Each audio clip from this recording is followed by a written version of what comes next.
We're on the record. Great. Thank you. Good evening, everybody.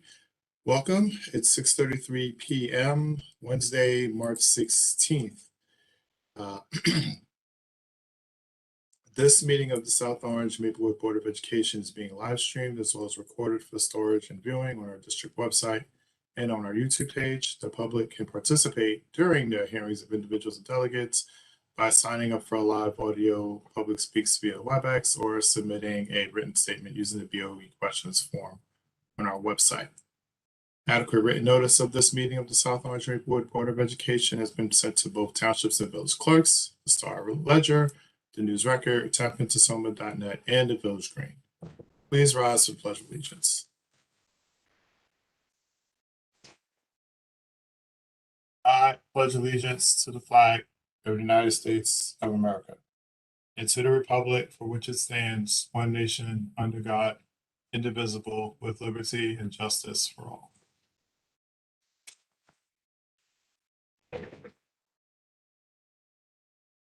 Mr. Burnside, please note for the record that Board Member Telford didn't let us know he would be a few minutes late. And with that, can you please call the roll?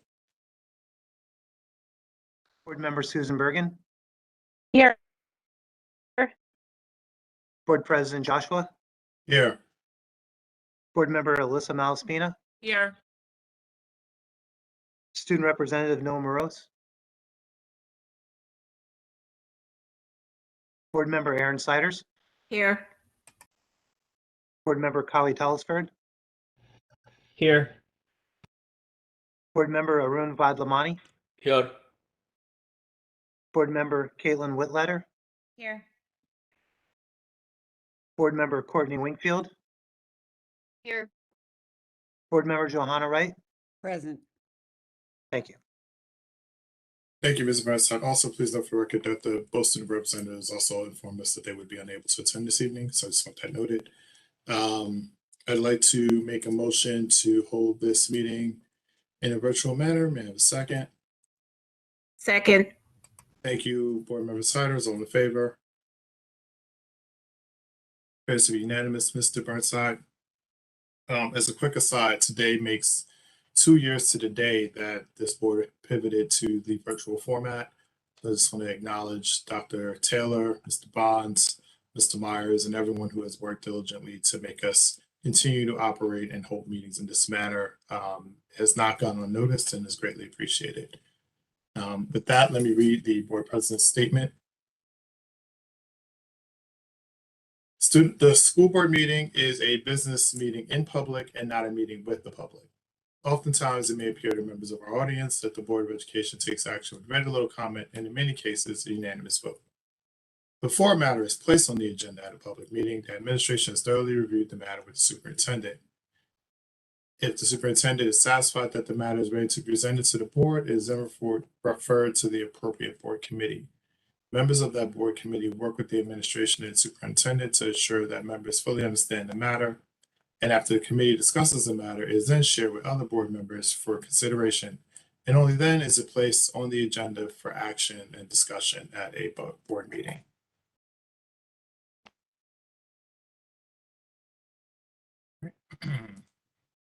We are now at the time for hearings of individuals and delegates, known as public speaks. This is an opportunity for you to share your concerns about an item on the agenda, but it is not a time for a dialogue with the board. Just bear with me 1 second. I have to take a look at the list.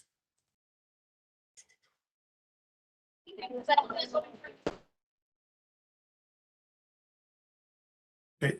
The board requests that you state your name and town of your residence for the record. We will set the time to 2 minutes for each speaker, and we ask that you respect that time limit. We must cut you off so that it does not appear as if we are giving anyone an advantage to share their views over another individual. Speakers have the full protection of free speech during public speaks. However, this forum does not protect you from the subject of your free speech pursuing libel or slander charges.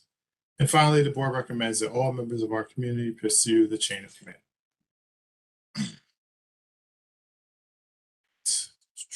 Where did public speaks list go? Let's move it over here to bring.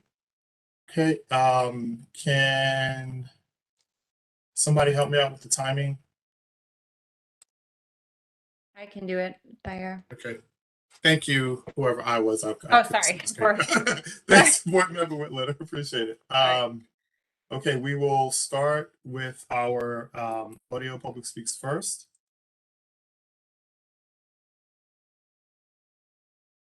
Okay. And our first audio public speaks is from Jacqueline Collier Thomas.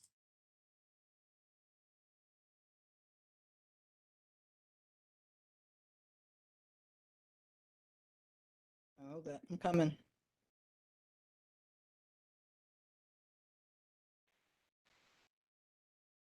Hi, good evening.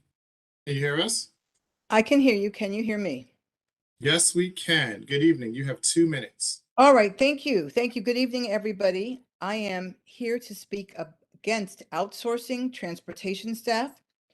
My grandson's day at school starts way before he gets into the building. The warm hello and wave from Mr. Allison sets a positive tone for the rest of his day. The community of student bus drivers is part of his whole experience. I send him to school knowing and trusting that he's in good hands as a driver on staff, just like Mr. Allison, and please keep them employed by South Orange Maplewood District. Thank you. Thank you. Our next audio public speaks is from Rocio Lopez.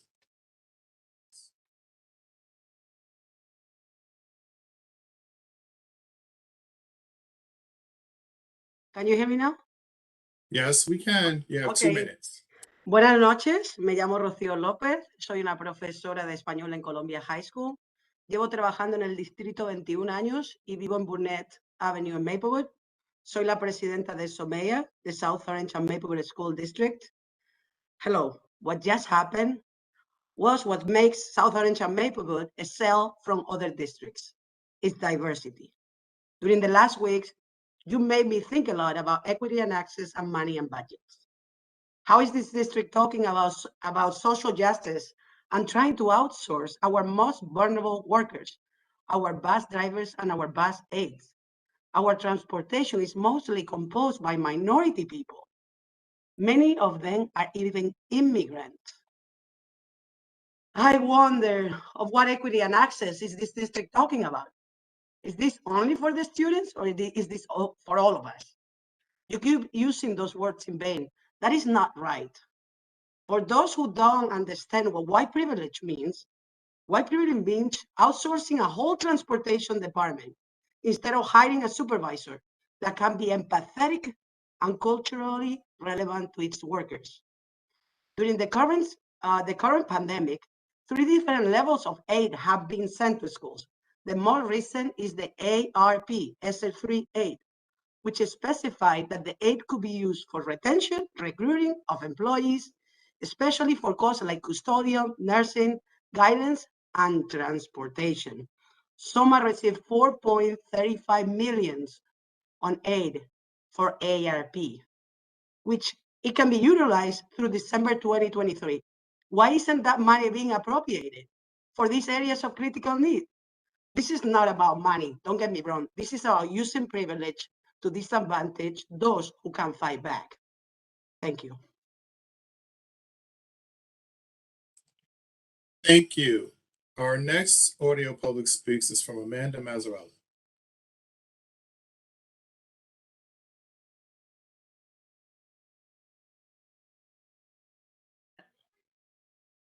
Hello? Hi, good evening. We Oh. can hear you. Yes, great. Thank you. My name is Amanda Mazzarella. I am a resident of Maplewood, parent of 2 children at Tuscan School, an inclusion teacher at South Mountain, and a head representative for SOMEA. When you look at the district's budget, there are many places that show that the district spends less than it takes in. As a matter of fact, since 2012, the average revenues over under expenditures averages to be negative $2.28 million.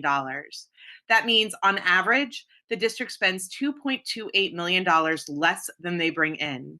Why aren't these additional revenues being utilized in areas of crucial need, such as keeping our transportation in-house and recruiting and retaining teachers with competitive salaries? Thank you. Thank you. Our next audio public speaks comes from Katie Stein.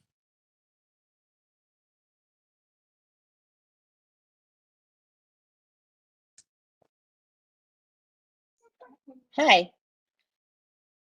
Hi, good evening. How are you? You have two I'm good. minutes. Thank you. Hi, my name is Katie Stein, and I'm a resident of Maplewood.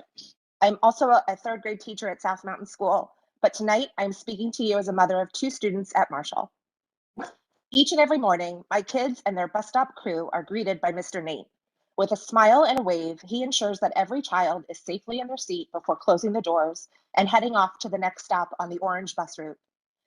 He has even been known to wait an extra minute or two for students who are running late. Mr. Nate has driven this route so long, he knows the students he is tasked with bringing to school. Mr. Nate knows the families who entrust him with their children's safety. Mr. Nate is invested in the well-being of my kids, something I do not take for granted. If the board follows through on their decision to outsource the transportation department, the relationships that have been built between Mr. Nate and his bus riders will cease. Instead, our kids will have contractors who have not built those personal relationships nor care to. This district has seen time and time again the negative effects of outsourcing and using for-profit corporations to fill these essential positions in our district. This decision is not being made with our children's best interests at heart. Rather, it appears a needless money-saving maneuver to avoid paying health care for those entrusted with our children's safety.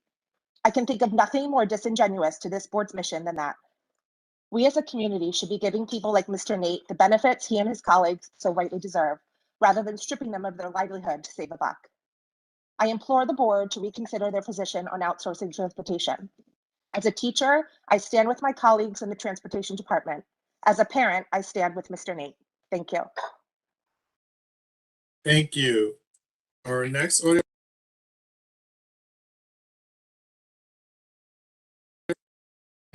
public speaks is from Cheryl Lincoln.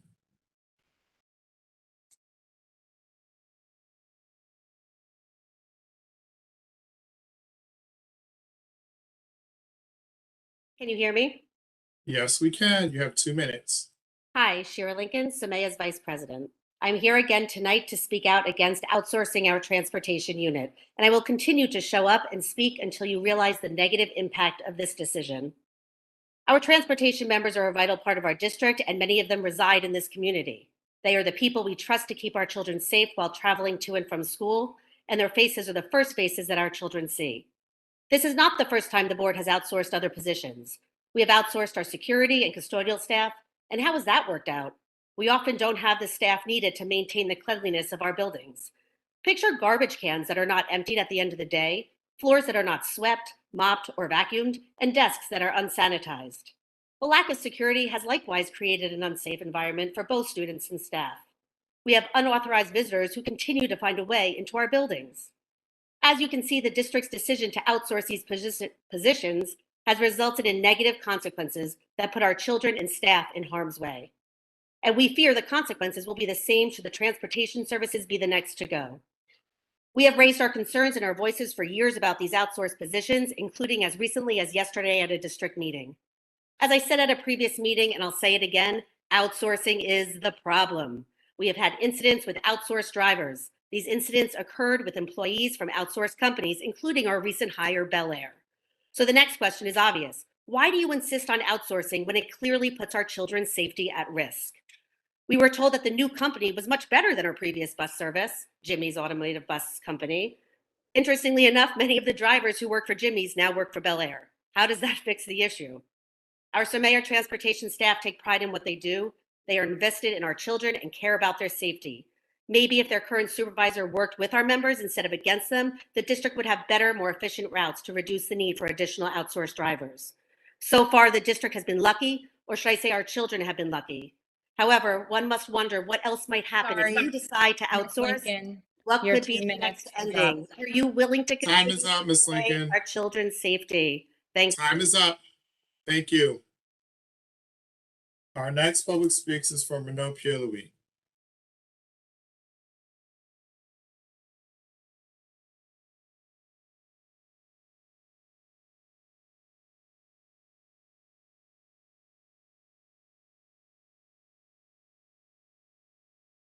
Not seeing that name on the list.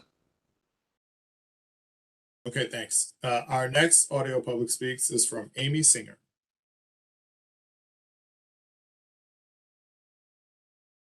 You hear me? Hello? Yes, we can. You have 2 minutes. Hi, I'm Amy Singer. Good evening. I reside in West Orange, where I moved in 2020. Prior to being in West Orange, I'd been a 30-year resident of Maplewood. My 2 children are proud graduates of Tuscan, Maplewood Middle, and Columbia. I'm a 16-year employee of the district, currently serving as a secretary in athletics and activities at Columbia. In my position, I have daily involvement with the district's transportation department, since we work closely with them to order busing for our athletics program at the high school, and this is why I'm here tonight before you. I am wholeheartedly against the outsourcing of our district drivers. This district has a history of priding ourselves in demonstrating equity and access, yet once again, we look to leave a department that is largely a minority population unemployed. This seems to be a pattern. We did the same when we got rid of our custodians, our security, our paraprofessionals. When we got rid of our custodians, what did that do for us? Our district buildings and fields in Underhill were left to crumble in filth and neglect. We lost an award-winning design pool at Columbia High School because nobody knew how to care for it. No experts were called in, and the pool crumbled to the point of being condemned by the town. Now we spend weeks each summer begging for outside sources to allow us to use their pool, and all at a tremendous expense to us. We all know what has happened with security. I'll not go into that here, but suffice to say that Columbia has had and continues to have serious security challenges this year. And we all know what neglect and lack of oversight led to at Underhill. Transportation, our district employed drivers are available to work but are not being utilized as of late. The transportation department instead has elected to outsource, and this is at a great expense to us that athletics is forced to accept. Sorry, Paying- Ms. Singer, your 2 minutes has concluded. Thank you so much. Thank you. Our next public speaks is from Patrice Masson.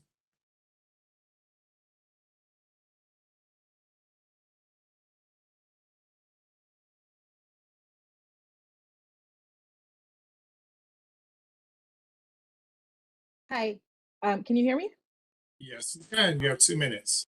Okay, my name is Patrice Massong. I'm a teacher in the South Orange Maplewood School District, as well as being the PRRC and the negotiations chairperson. In the district's current budget, they anticipate $2.7 million in unanticipated surplus funds. This means that at the end of this year, and after all bills have been paid, they anticipate having $2.7 million left over. Why isn't that money being utilized to help with transportation or other costs? On average, since 2012, the district has under budgeted this line item to the tune of $1.6 million. Thank you. Thank you. Our next audio public speaks is from Cameron Park.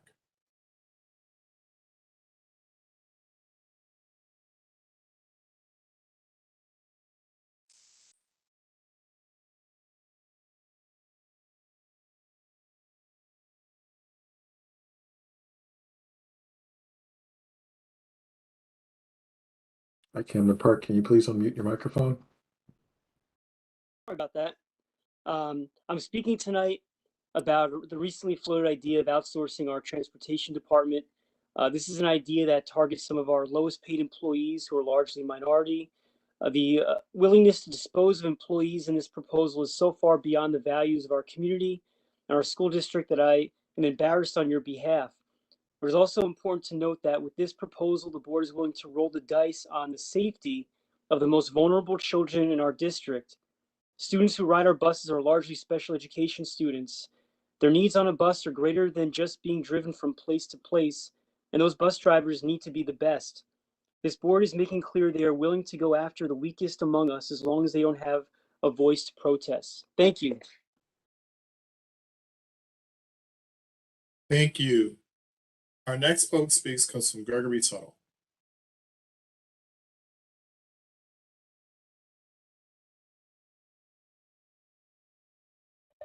Hi, can you hear me? Yes, we can. You have 2 minutes. Thank you.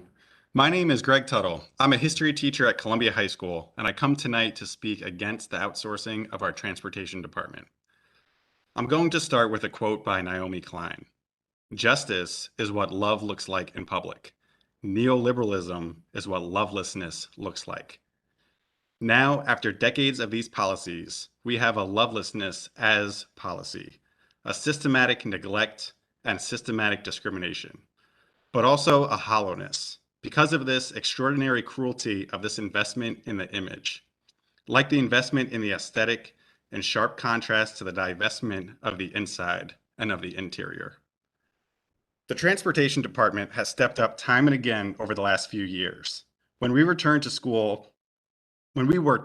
to school before we understood COVID-19, the transportation department stood ready to bring our children safely to and from school. When the district opened Montrose Pre-K, the transportation department found solutions so those little ones could be brought to and from school. When the district and nation faced a bus driver shortage and was offering sign-on bonuses, our people stepped up to the plate because they have always put other people first. The just thing to do would be to give our transportation department raises and better benefits for the extraordinary job that they continue to do. However, since we practice a policy of lovelessness, we are going to sever the entire department and fire 26 people. We are going to spend millions of dollars on the aesthetic, sports fields, and lounges, while 26 people are thrown into economic insecurity. We are going to build a shiny new room in a dilapidated building and discard our own people. The short-sightedness of neoliberal policy is that it's never better in the long run. Neoliberal policy always leads to increased costs for a worse service. I'm sorry, The issue Mr. with- Tuttle, your 2 minutes has lapsed. Thank you so much. Thank you. Our next public speaks is from Kendall Pierce.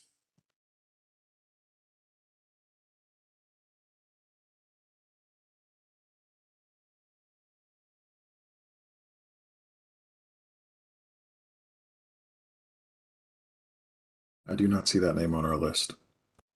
All right, thank you. Our next public speaks is from Jocelyn Ryan.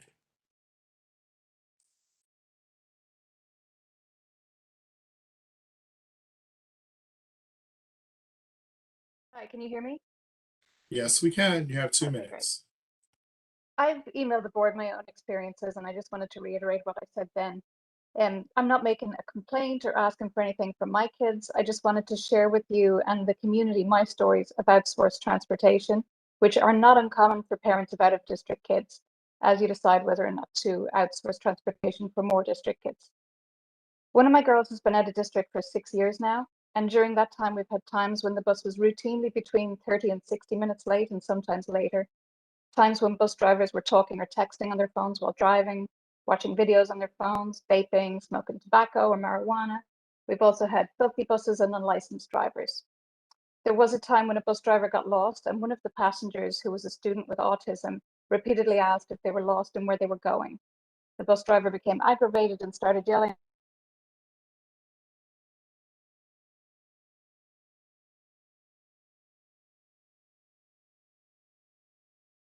Hi, Jocelyn, I think we've lost you. Yeah, okay. There was one occasion when a bus company that was nervous about a reported lateness and a potential fine ordered a driver to pick up my daughter and keep her in the car for over an hour waiting for her regular bus driver to arrive. Nothing like this ever happened to my girls on district buses, and if they had, they wouldn't have happened more than once. So please, I urge you to speak to other potential decline in service you will be offering district children if you move forward with this decision. Thank you. Thank you. Our next audio public speaks is from Rosemary Collins.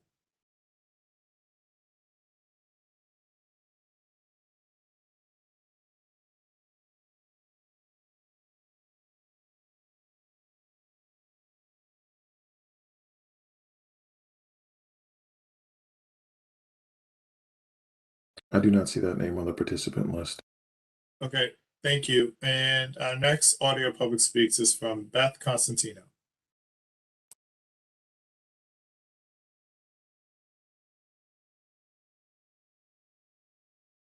Hello? Hi, good evening.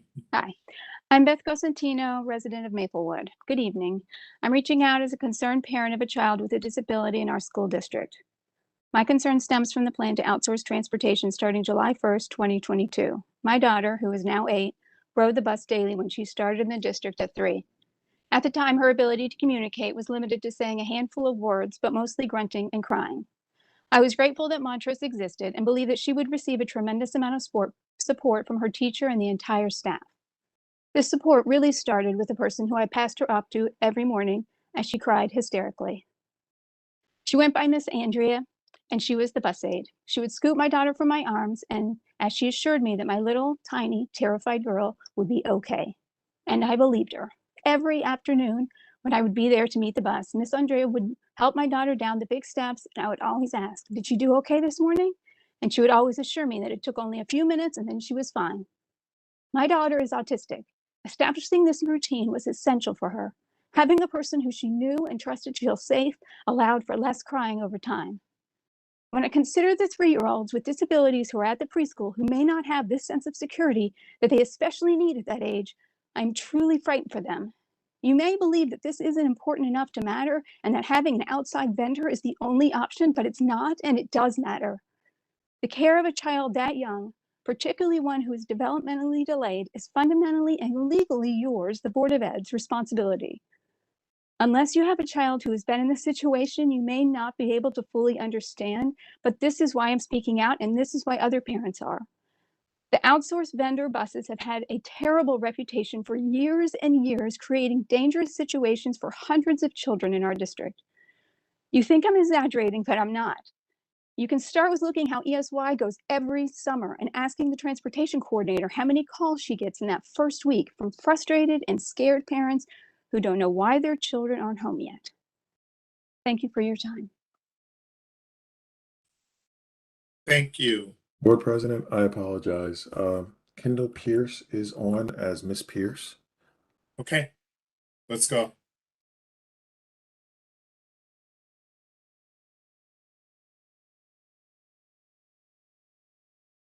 Okay. Hey, I'd like to first start off with reading and finishing off something that was started earlier. The short-sightedness of neoliberal policy is that it never is better in the long run. Neoliberal policy always leads to increased costs for a worse service. The issue with outsourcing is that the company we hire do not care about the community. They only care about contract renewal in a game where the money goes to the lowest bidder. Aramark does not care about the quality of the food our children eat, and therefore does not provide fresh vegetables. Aramark does not care about the cleanliness of our schools, and therefore does not provide soap or paper towels. Wisdom Protective Services has been unable to deal with the seemingly non-stop violence at Columbia High School. If students are your #1 priority, then why sell them out to the lowest bidder? What environment are you building based on loveless neoliberal and outsourcing policy? Are we striving for a culture of caring or pure heartless instrumentalism? What are we teaching our children if we see human beings as transactional relationships? Use your own moral compass of justice and keep our transportation department at SOMSD staff. In the district's current budget, they anticipate receiving about $1 million in extraordinary aid, special ed aid, whereas since 2015, you're averaging receiving 1.5 million annually, and now closer to $2 million annually. While this allocation is intended for special education, why isn't the extra $500,000 or now $1 million being applied to transportation costs for these students? Or why aren't the line items elsewhere being reduced because of this excess revenue? Thank you. Thank you. I apologize. It is O'Connell is on as well. So, McConnell? Rosemary Connell, yeah. Okay. All right, Rosemary Connell? Good evening. Can you hear me? Hi, Kitty. Yes, we can. You have 2 minutes. Thank you. Hi, my name is Rosemary Connell. I am a Maplewood resident. South Orange Maplewood School District parent, a third grade teacher at Seth Boyden, and a SOMEA member. I am here to speak out against the outsourcing of our transportation personnel. How in the district's current budget, they anticipate receiving about $8 million in state aid. However, we already know that they are receiving about a 15% increase in state aid for the next year, amounting to $1.08 million more. Why can't some of these funds be used for transportation? Additionally, the district typically under budgets their anticipated aid by about $1 million annually. Why aren't these extra funds being utilized elsewhere? Our students know our transportation personnel, especially our special ed population. It does not make sense to outsource when we have the money. Please do not outsource our transportation personnel. Thank you. Thank you. We will now transition. Mr. Bonds, before we do that, can we just check one more time for Renaud Pierre-Louis?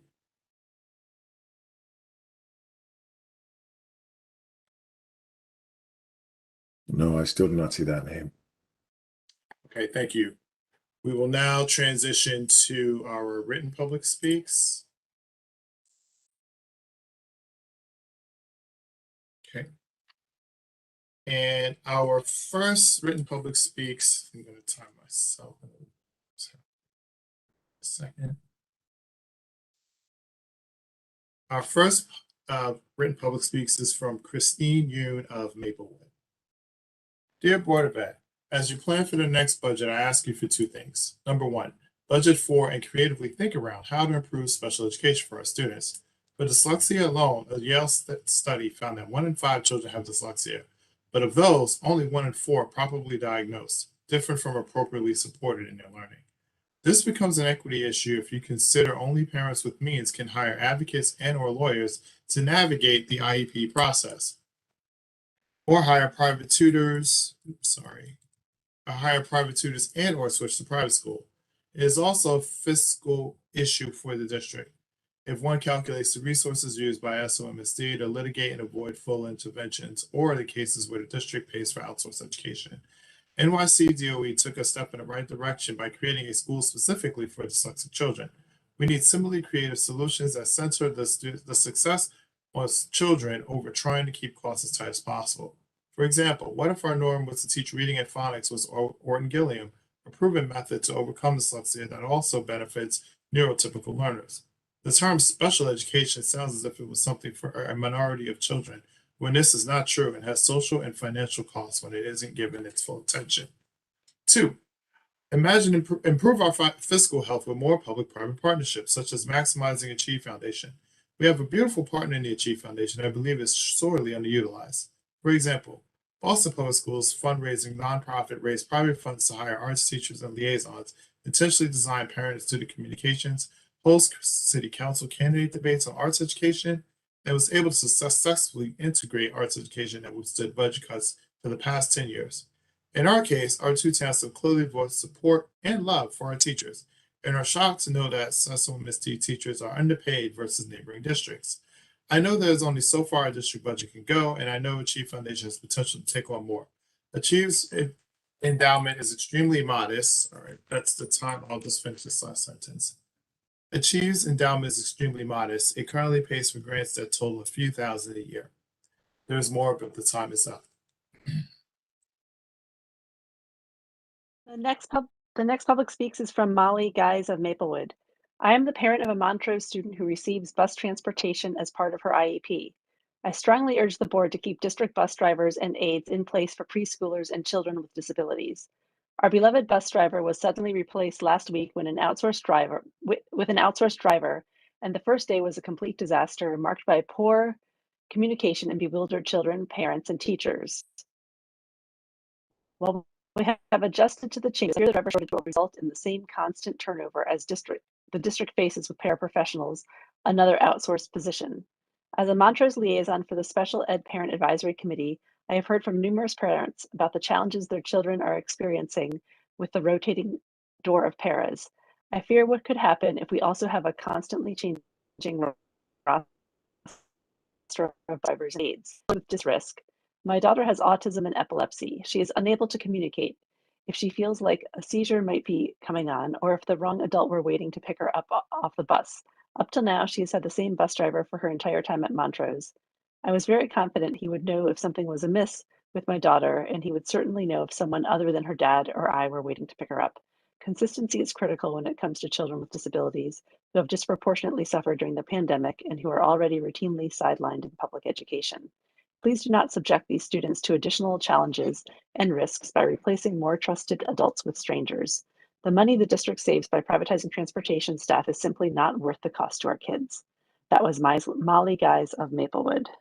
The next public speaks is from Robin Gutkin from South Orange. I am a teacher at South Mountain and have worked in the district for 13 years.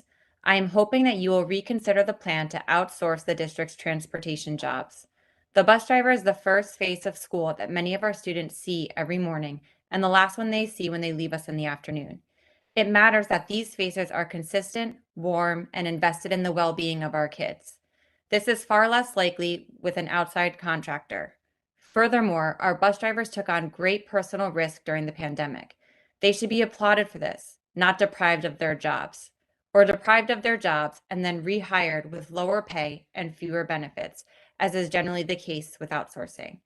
Our district always emphasizes equity and compassion.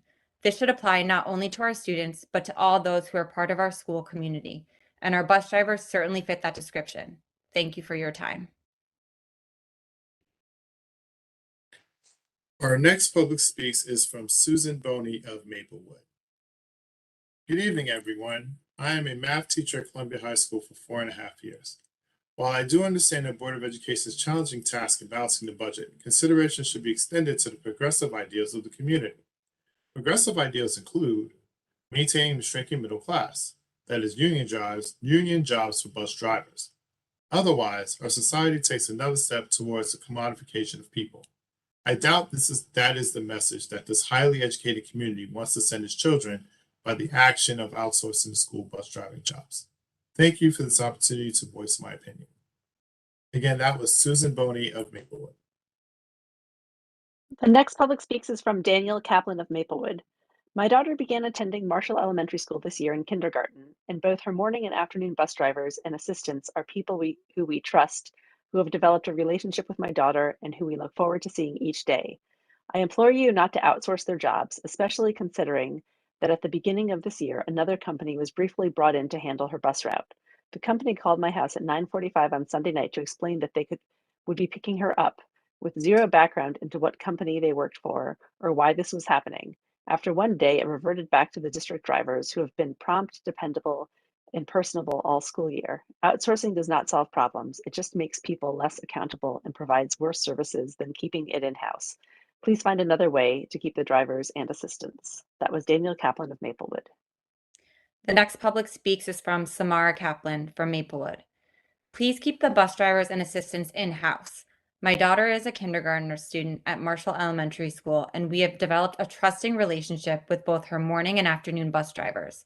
They worked quickly to fix any delays in the schedule that happened in the beginning of the year and are dependable every single day. When the district briefly outsourced her bus route, there was a lot of confusion, delays to the route, and overall poor communication of the changes from the company. Thankfully, the district reinstated the in-house drivers and things went back to being smooth and easy. We adore our drivers and assistants. Outsourcing is not needed and will just add more complications by bringing in an outside company with less accountability or vested interests in the well-being of our district students. And that was from Samara Kaplan of Maplewood. Okay, thank you. Our next public speaks is from Kate Brown of Maplewood.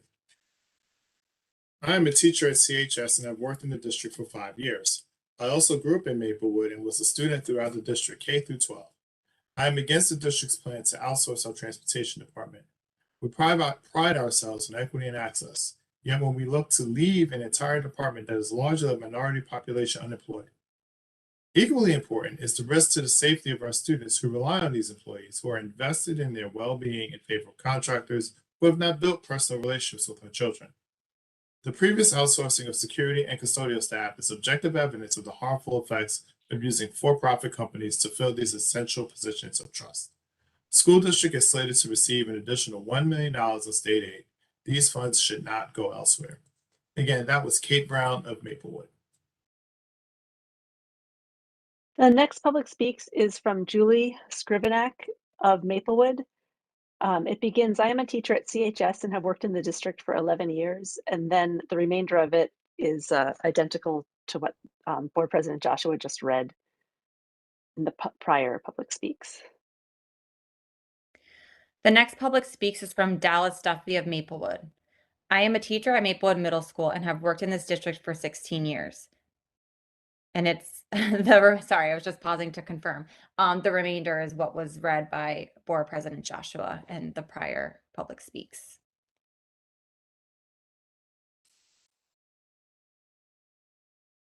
Okay, our next public speaks is from Maura Sackett of Maplewood. I am a teacher at Tuscan and have been a teacher in the district since 2000. I lived in Maplewood from 1996 to 2019, during which time both of my children went through district schools and graduated from Columbia. I am against our district's plan to outsource the transportation. My youngest son took the bus from Maplewood to Marshall and back. I knew he was in good hands. I trusted the driver as a fellow district employee. We at SOMSD pride ourselves in equity and access. Oh, yeah, this is very similar to, this part is similar to what I read earlier. So, and again, that was Maura Sackett of Maplewood. Next public speaks from Pat Hurley of Maplewood. Good evening. As a 20-year veteran of the district, I want to be noted outsource drivers. Here, the professionals, cafeteria workers were all part of our district. As the outsourcing began, so did the problems. Guards having to be retrained year after year, paras not know the standard operating procedures of the building because they change so frequently. Onboarding them became almost impossible, and the custodial staff has probably been the most problematic over the years. Currently at the high school, we are getting into a good groove with our custodians. However, it has never been the same as when they were a part of the district. There was a camaraderie and sense of ownership and partnership for all of us. This loss has led to numerous problems with garbage pickup and classroom hallways and gyms being left uncleaned in the mornings. Outsourcing bus drivers and aides, however, probably wouldn't affect me as a high school teacher who isn't currently coaching, but as a member of the SOMSD community, I would never wish the problems I've encountered with outsourcing onto parents in the district whose most precious possessions would be the direct subjects of these issues. Please do not outsource our transportation workers. And that was Pat Hurley. Okay. Sorry. The next public speaks is from Tivoli Hunt of Maplewood. I am a teacher at Tuscan Elementary School and a parent of a student with special needs in the district. I have worked in this district for 10 years. I have been a resident of Maplewood my whole life. I am against the district's plan to outsource our transportation department. When my son attended ESY at Montrose, he was picked up by the most wonderful bus driver, a district employee, who took such great care of him and eased all my concerns sending him. I've heard so many horror stories from other parents whose children were on buses driven by outsourced companies. They were not so lucky. Their buses rarely arrived on time, sometimes hours late. The drivers didn't wait for or ensure little kids were strapped in, and the list goes on. Please keep some of our district's most vulnerable population in mind when you make these decisions and don't outsource. Our district drivers know and care about our kids. They know local roads and have helped to find more efficient, better routes. District drivers are invested in the district and its children. To outsource this care to contractors with no relationships or investments is a huge mistake. Oh, sorry, that was Tivoli Hunt from Maplewood. Thank you. Our next public speaks is from Celia Graham from Maplewood, who is a teacher at Maplewood Middle and has worked in the district for 5 years. And the other comments are identical to the ones I read earlier regarding not outsourcing transportation. The next public speaks, I'm having trouble because it's so long seeing who it's from, but I believe it's from, is it from Malia that It's year? from Malia Herman. Yes. Yes, it From is. Lily Herman, and it's a CPAC statement that's a bit long, so perhaps someone could time me. CPAC statement on bus outsourcing and budget priorities. Good evening, Dr. Taylor. I'm speaking to you tonight on behalf of the SOMA Special Education Parent Advisory Committee, or CPAC. We are concerned about your plans to outsource bus drivers and aides in our district. We understand that Dr. Taylor, sorry, it's too wide for from Dr. Taylor that 80% of all routes, including in-district and out-of-district, are already outsourced, and that this change would impact 14 drivers and 12 aides. But these are specifically the drivers and aides who service the special education population. We have addressed the Board of Education in the past about our concerns regarding the outsourcing of paraprofessionals. We feel strongly that any staff member, from a bus driver and aide to a paraprofessional or OT, who works with students in our district, especially children who have disabilities that make it harder to communicate their needs and stand up for themselves, should be of the utmost degree of professionality.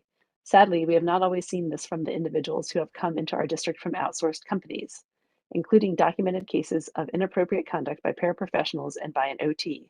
We at CPAC have also heard numerous stories of drivers dropping young and sometimes disabled children off with no adult present.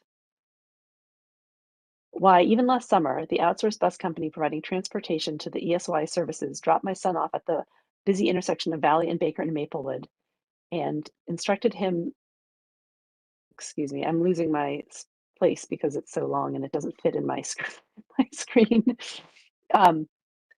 Give me a second here. I paused it. Okay. Instructed him to walk home. We were waiting for him in our front yard and were shocked to see him round the corner and come up the street from Valley on his own. CPAC seeks an overall improvement of bus driver safety and protocols, and we fear that outsourcing drivers will be detrimental to the most vulnerable children and take our district in the wrong direction. We are concerned about the state code that mandates districts accept the lowest bid. This requirement is out of date and does not allow the district to adequately address the issues we have raised. Additionally, we are concerned about the overall slim level of staffing in the district for special services, specifically special education and evidence-based reading teachers. 2 minutes to Susan, sorry. Okay, thank you. That was Malia Herman from CPAC. Okay.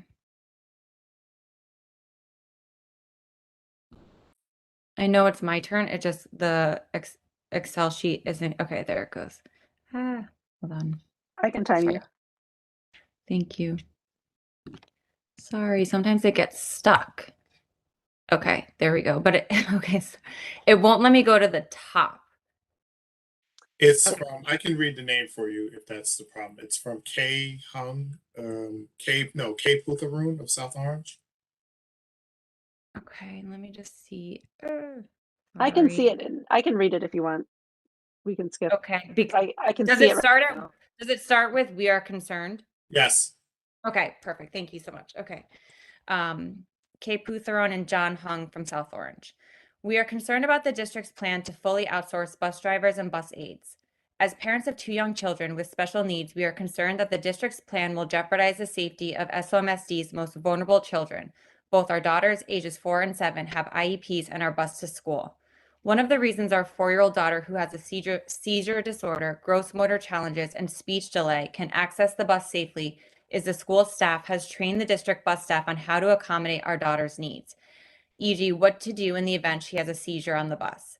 The level of training and accountability that is required in order to keep our medically at-risk daughter safe is not possible if the district outsources busing.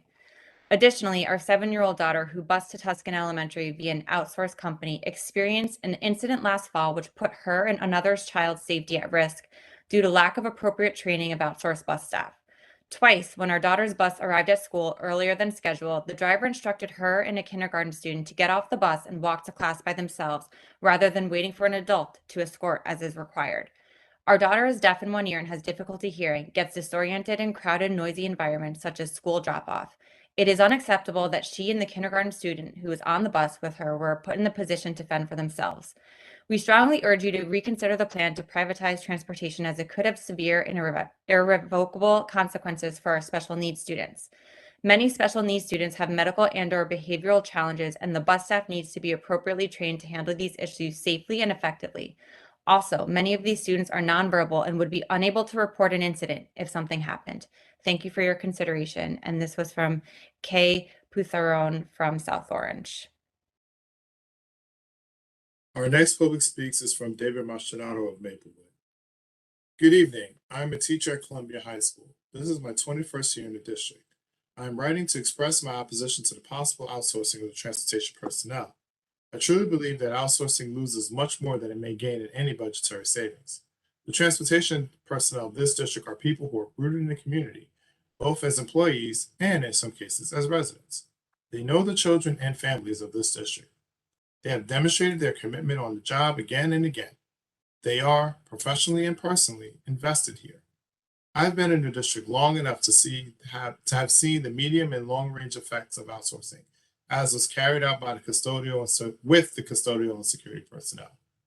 We must know that privatizing ultimately produces less value, less human value, and degrades the culture of our schools and community. I would say that considering the outsourcing of our transportation department is a grave error, and I urge you to rethink any consideration of outsourcing. That was from David Mastronado of Maplewood.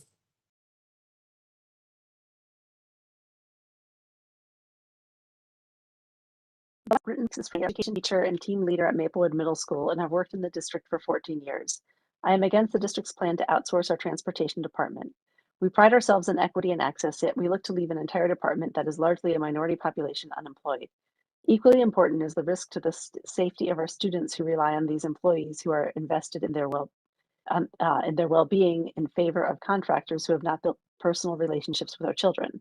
The previous outsourcing of security and custodial staff is objective evidence of the harmful effects of using for-profit corporations to fill these essential positions of trust. SOMSD is slated to receive an increase of $1.82 million in state aid. These funds should not go elsewhere. That was from Ryan Varney of Maplewood. Thank you. Mr. Bonds, one more time for Renaud Pierre-Louis on the audio. Looks like he is on. Hello? Hi, good evening. You have 2 minutes. Hi, my name is Renaud Pierre-Louis. I am an employee and a resident of Maplewood for over 26 years. And I just wanted to let you guys know the Department of Transportation of the Southwest Maplewood School District, it's not only a transportation, it's a home away from home for some of this kids. It's a family affair. Imagine yourself, put yourself in the parents' shoes. Like your kids, you know this for sure they're not going to be ended up in Irvington. They're not going to be left in the bus stop alone. I have experience with parents that call me and beg me, please, whoever you know, talk to them, because we don't want our children to be in harm's way. I know the district wanted to privatize. If it's an issue money, if the problem is money, we're willing to do whatever it takes, because for us, it's not all about money. I have children where the parent stop me, call me, because I'm the talk of the table dinner every night. I have a child that just sent me a picture. She's a second year in college. She remember me from kindergarten. Those things are priceless. There's not enough money that can live the kind of legacy. I know some of the people that live in Maplewood, they're totally against it. And also, it's not always about money. The last thing effect that's gonna have on those kids, you guys don't know it. Maplewood is a true community that embrace one another and love each other. Some people only work here, but they're not Maplewoodian. They don't really know what Maplewood is about. Maplewood is a family affair where we lift up each other. Those kids, when the parent put in the bus, they know it's a family member that's taking care of them. We're not just bus driver to them. I've been here for 26 years. I have kids when I walk into a store, I walk into a courthouse one day, they were like, Mr. Pierre, is that you? Those kind of things, no matter Sorry, how much. Mr. Pierre. Your time is up now. Thank you so much. Thank you.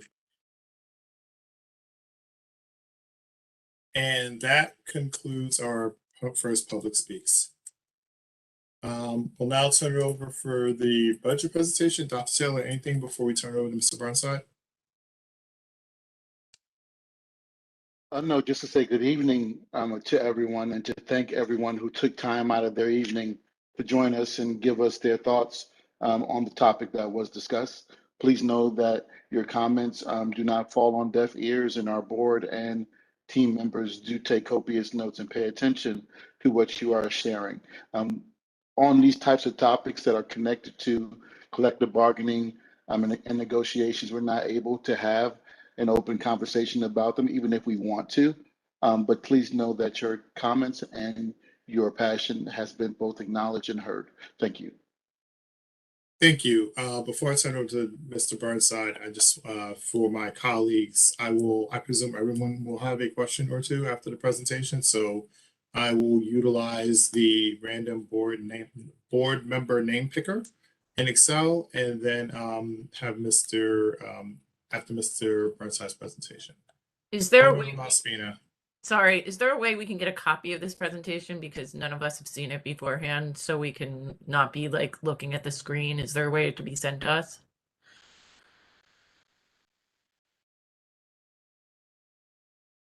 Mr. Burnside? If that's the board's pleasure, we'll send it to you right now. Yeah, we can do that. Just a reminder, we're not voting on anything tonight. This is our. I understand we're not voting. Okay. I would like to be able to see it. Understood, but I'm also just saying that we have time to ask follow-up questions in advance of Monday. That's for everybody.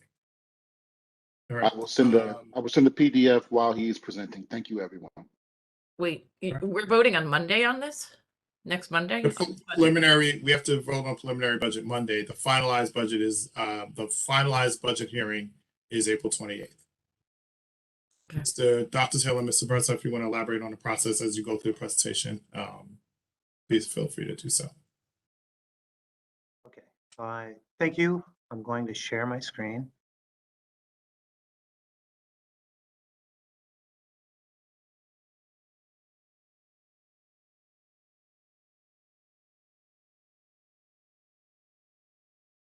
All right, good evening, everybody. The budget process begins with the central office staff and administration outlining and prioritizing the tools and components necessary to provide a thorough and comprehensive educational program. The district's goal is to maximize our resources, infuse flexibility, and provide tools to ensure an exceptional educational program, a program that ensures a safe, secure, and healthy environment. The school budget is a proposed plan to enable the leadership to successfully achieve these goals. This budget does include approximately a 15% increase, or approximately $1 million in state aid. The increase in state aid is fortunate for our school district. This presentation is essentially a recap of how myself, the superintendent, and administrators work together to build a budget. We use past experiences and data to make our decisions. Tonight, we're going to cover the budget development process, projected revenue, enrollment, the tax impact, and the highlights of it.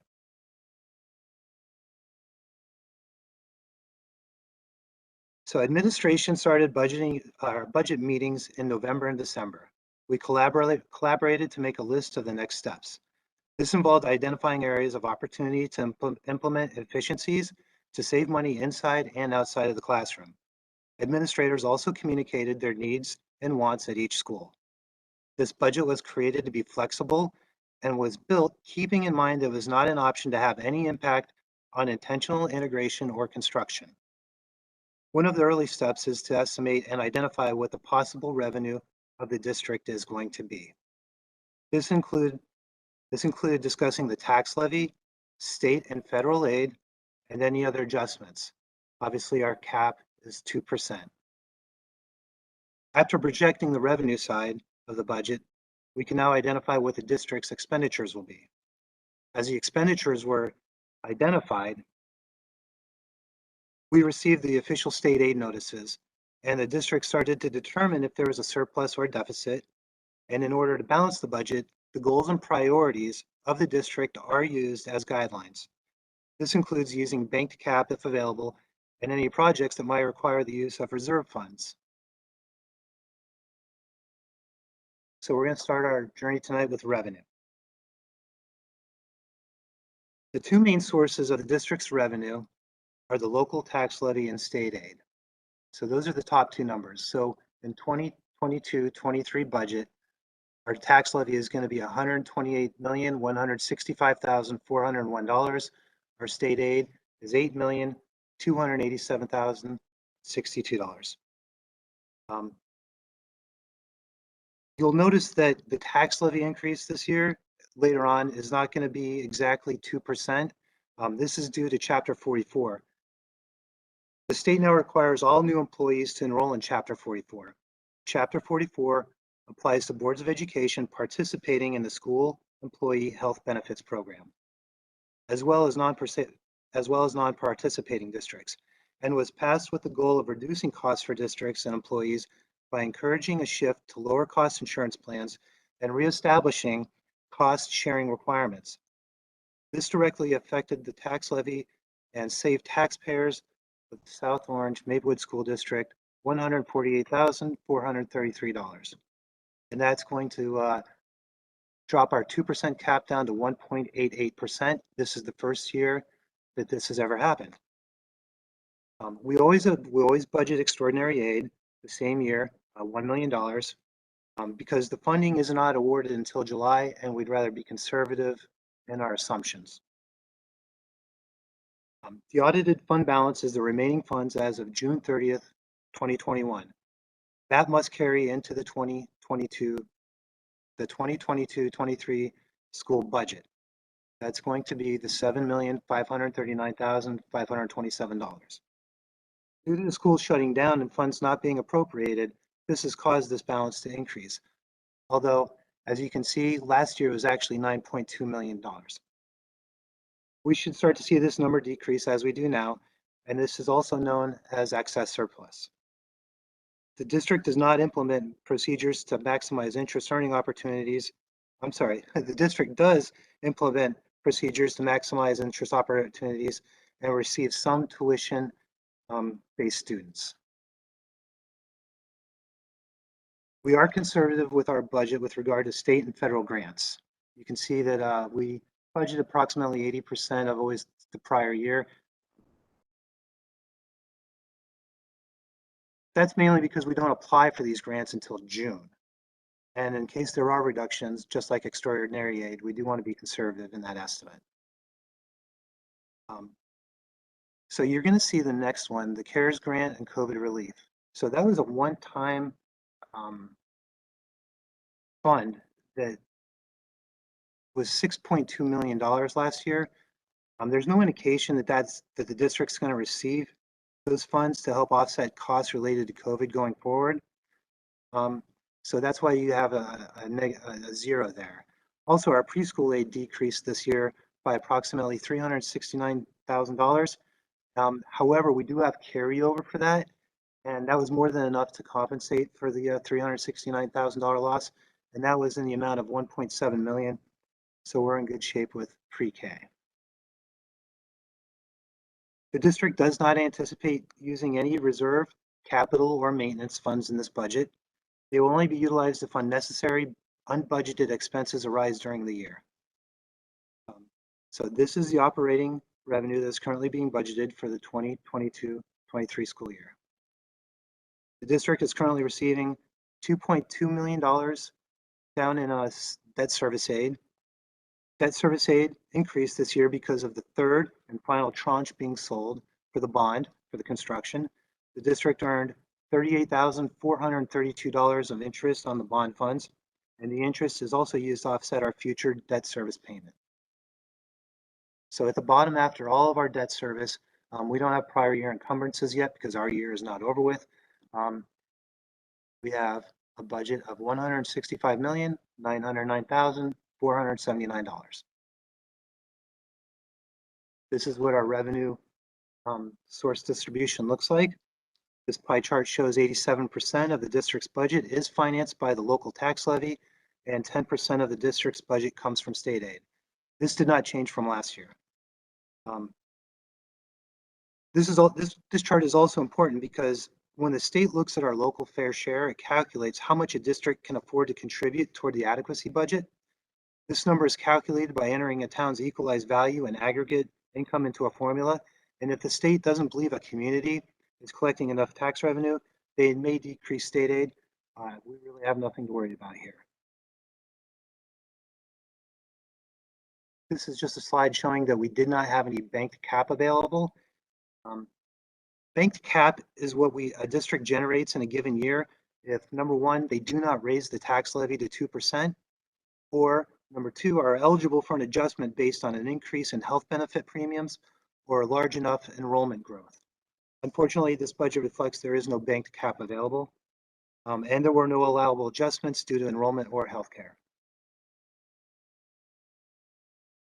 Enrollment has a driving factor in our state aid, so that's why we would like to take a look at it.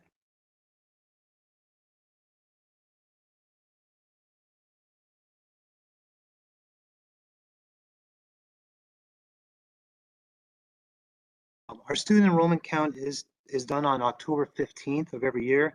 This is a snapshot at the point in the school year. As you can see, there was a decline in enrollment this year. Enrollment has decreased again, but it is at a lower rate than compared to the prior year. The decline can be attributed to two factors. During the pandemic, many children were enrolled in private schools or were kept home for homeschooling. We always expected this trend to start reversing itself. So we took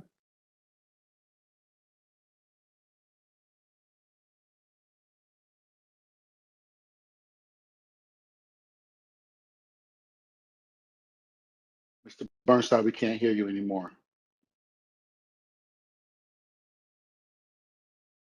How about now? Yes. Yes, thank you. Okay. Okay, there we go. I apologize. I locked up for a second. Okay, I apologize. When did I cut out? How much did you hear? The You last just go thing back over this slide. Yeah. Yeah, the last thing we heard was you saying that we expected for the trend to reverse. Okay. So yes, on the advice of Dr. Taylor, he said, hey, Eric, let's take a look what's happened since October 15th. And sure enough, we actually had an increase of 277 students between October and February. So this is very encouraging for that 4-month period.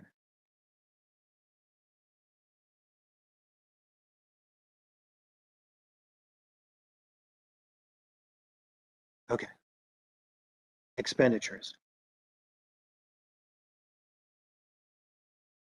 So here we're going to look at salaries and contracted services. These are going to be our custodians, paraprofessionals, our security, as well as our regular staff.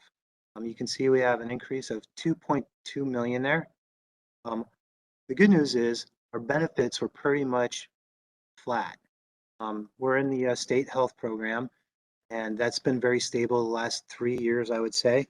And in fact, there was a couple of decreases in the prior years. Next up, we have tuition, transportation, and other benefits. I'm going to do a deep thought dive into all of this.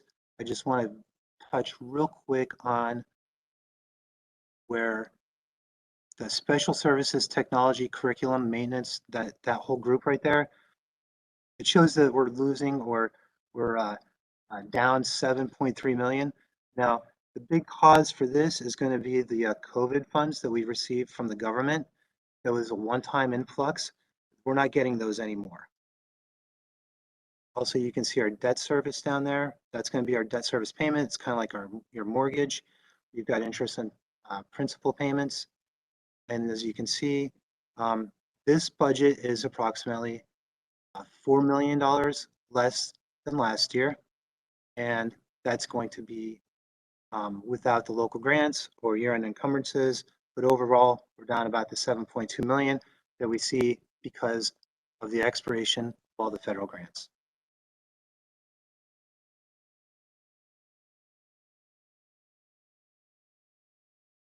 So we are maintaining all existing certificated staffing positions.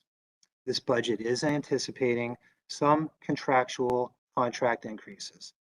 That's going to be our paraprofessionals, our security, and our custodians. There is funding to support an increase in these areas because we are anticipating, and we've already seen it this year, we had some staffing issues, specifically with our lunch monitors, where we actually had to go back out to bid so we could make sure that the vendor was increasing the base pay to attract talent. The cost of substitutes is increasing as well, partly due to a talent shortage. There is a recommendation for additional support. Sorry, the custodian just walked in my office, sorry. There is a recommendation for a position for additional support to assist the Assistant Superintendent of Access and Equity. The recommendation is to hire a director because of the importance in this department. We do have funding for summer programs. We did increase that with additional staff to instructional coaches that will be working during the summer. We're still going to continue our deep cleaning in the schools. This has been proven to be effective, especially during flu season. You will notice a significant decrease in the category that I was telling you about.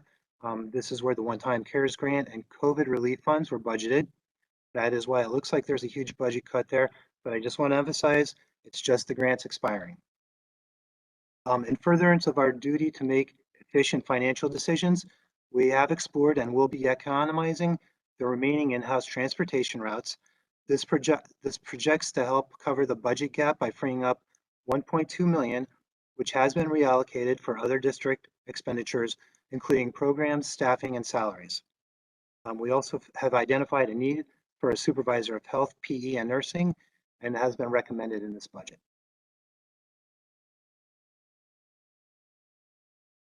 The additional state aid was applied to a lot of student services. We increased tuition costs to charter schools because, of course, they increased their tuition. Like I said, we're continuing summer programs. We are adding instructional coaches. Students are going to have access to more tutoring.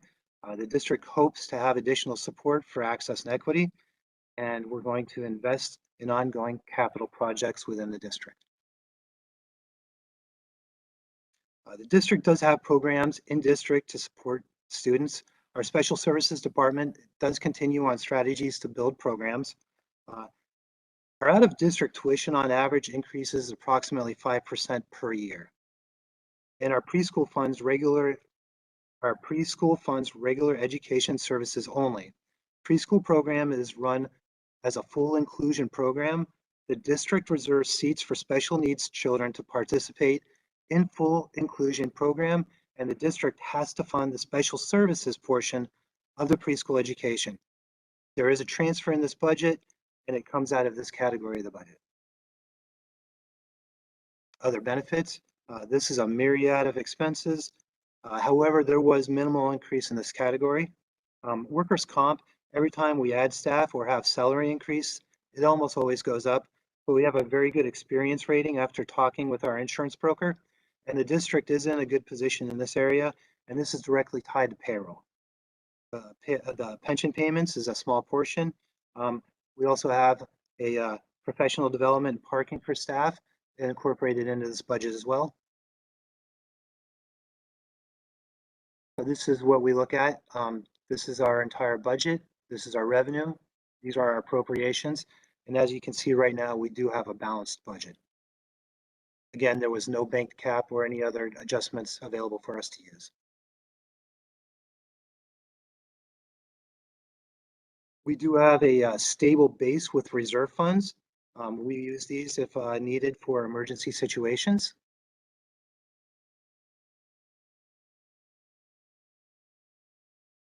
Just so everybody knows, the funds from capital reserve and maintenance reserve can be used to soften the impact of an emergency, as well as close any budget gap that might be left to balance a budget by reducing the maintenance supply account or the capital project account being supported by the general fund. Next up is our tax impact. So this is where you can see the 1.88%. Normally that would be a 2% if we went all the way to the cap. Once again, that is because of Chapter 44. And this is where it decreases the levy from 2% down to 1.88%. But as we go down towards the middle, you can see our debt service there. And that actually, if you go all the way to the bottom, increases the tax impact to 2.9%. This is what our debt service looks like. Again, this is similar to a mortgage payment.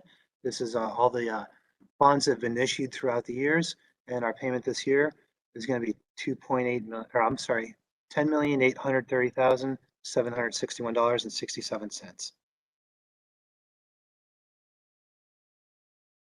And now let's look at some of the highlights in this budget.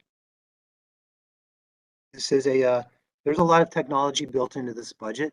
We're going to do a lease purchase finance so that we can get these projects going now rather than later. We're going to do a purchase of Chromebooks. We're going to do a card access system replacement in the high school. We're going to do server environment and backup upgrades. We're going to buy new laptops. We're going to invest in security and have some more security cameras. We're going to upgrade the infrastructure with some fiber, and we're going to have new network wiring. In personnel, we're recommending a director for access and equity because it is such an important area, a supervisor for PE, health, and nursing, and 2 instructional coaches. Also, for the athletic fields, we're doing the renovation. That's going to be approximately $1 million. This includes the renovation of one of the baseball fields to be converted into a girls' softball field. And playgrounds. We're budgeting $500,000 for new playgrounds. As the construction continues around the districts, we're replacing playgrounds that were not included in the bond for some reason. That is the budget presentation. Thank you, Mr. Burnside. As I said, I presume everyone has questions. So while Mr. Burnside was presenting, I ran through the random board member picker. And first up is our most senior member, board member Wright. For everybody, just know 1 question and 1 follow-up, please, just so we can get to everybody in a timely manner. And if there is additional, I'll come back to you after that, after everyone's had turn. Board member Wright. Good evening, everyone. I had a few questions, but how I'd like to know the actual quantified amount. What were they for us, and where did they go, and how do they adjust with the draft budget that we already have? And you did a draft audit, but did you do a draft budget? Especially with the monies from the pandemic and additional monies from the state, et cetera. How does it, what are the additional funds, and how does it decrease the preliminary budget that was submitted? I mean, we have budgets, we have bonding, we have COVID, extra funds and state aid increases. Wow, but thank God we got extra money, from the state. That's awesome. Maybe we can help some people and do some things. But that's basically it for now. Okay, I'm not quite sure I understand the question. Can I jump in, Mr. Burnside? Yes, please. So, Ms. Wright, what I gathered from your questions is how does this budget relate to the draft budget? Right. And what was previously submitted. We have not gotten to that step yet. So on Monday evening, the board will consider this budget for approval to send to the state through our county, and then they review it and they bounce it back to us with any questions that they may have. So we have not gotten to that step yet. Thank you. Thank you. Up next is board member Telesford, followed by board member Bergen. Yes, I have a question about, I guess I'm looking at special services, and I guess there was, I guess, an increase due to special services technology curriculum. There was an increase due to COVID. How does that decrease between last year and this year? How does the year before? How is the funding in comparison to the year before? Are we? Okay, so apologies. Go ahead. Yes, I guess are we wondering do we have more, I guess, budgetary shortfalls with this decrease, or is it comparable to what we've had before? Okay, so the federal grants are what's considered to be in Fund 20. The general operating expenses are in Fund 10 or Fund 11. They're kind of combined. So if you can think about two different buckets, you've got your federal grants money, that's going to be in Fund 20, and all of your daily operating expenses that the normal day-to-day operations run on are in Fund 10 and 11. So the good news is that Fund 20, even though it's just a one-time influx of monies, we're using that for COVID-related items. So it really doesn't impact the daily operations. So it's not really hurting us. It was just a one-time gift, if you will. And it was all spent on COVID really. They were very strict. The federal government was very strict on how we could spend that money, and it had to be all COVID related. Just to chime in, Dr. Telesfor, the guidelines around the CARES Act and ESSER funds, those pieces that were strictly for COVID response, we had to put those plans on our website, so they are available to the public, and we had to reconcile that spending was directly related to the impact of COVID on the school district and our operations. All right, thank you. Thank you. Board Member Bergen and then Board Member Sider. Thank you. First, I wanted to say thank you for the personnel proposals. That I support them. And I wanted to ask, and there was a number thrown around for our increase in state aid in public speaks that was over $1 million. And I noticed that the number that was in your presentation was under $700,000. And I wanted to see if you had an explanation for, I don't know where the number came from that people were calling in with, but I thought it might be helpful to explain what the difference was there. Going to my right.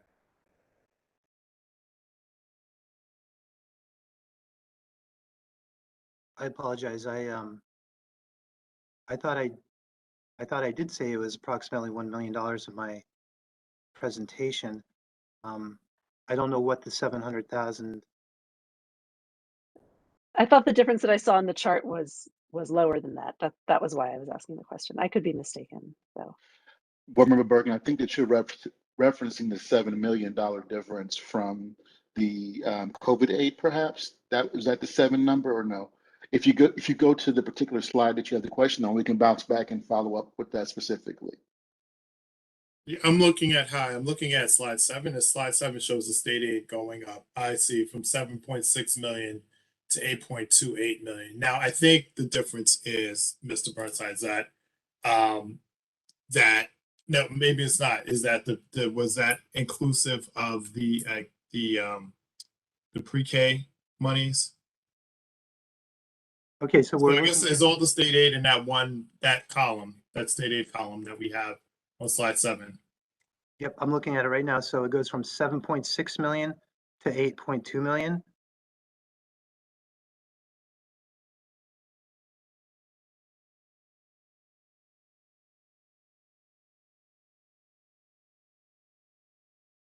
Okay, I see what you're saying.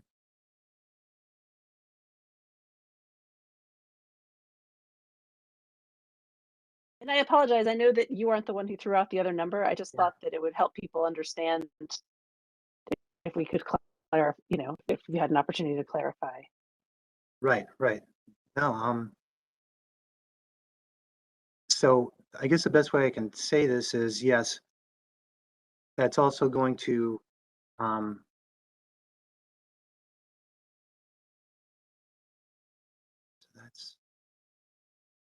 I'll have to get back to you. I'm sorry. Thank you. Okay, we'll jot that down as a follow-up. Thank you. Board Member Siders and then Board Member Malaspina. Thank you, Mr. Burnside, for this presentation. I would like to talk about the capital and maintenance funds. Scrolling through, I can't remember. I know it was towards the end of the presentation. Slide here 20. it is. Slide 20. Okay, so under capital reserve, it says can only be used for capital projects. And we're talking about, looks like $7.8 million. And then under maintenance reserve, it looks like it's $3.7 million. Are there restrictions on how the maintenance reserve money can be used?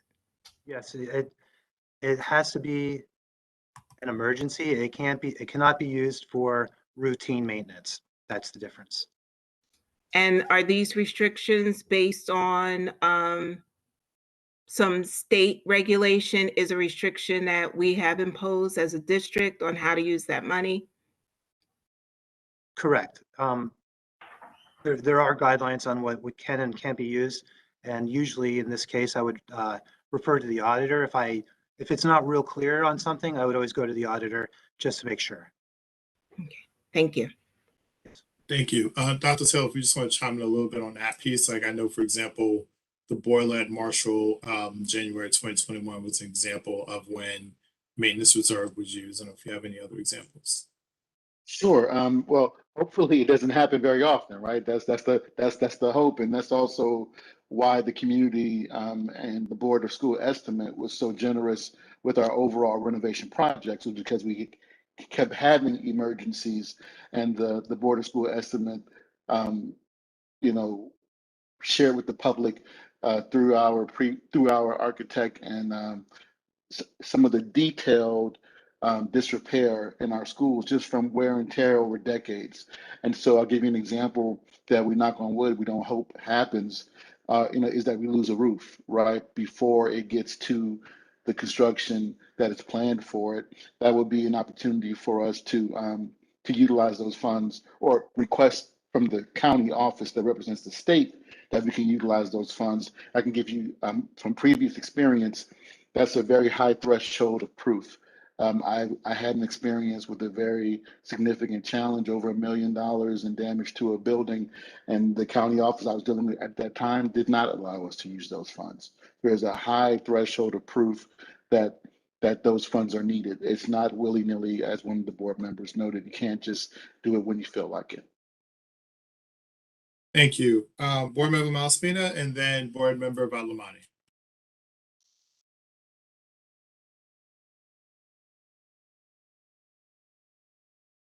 You are muted, Board Member Malaspina.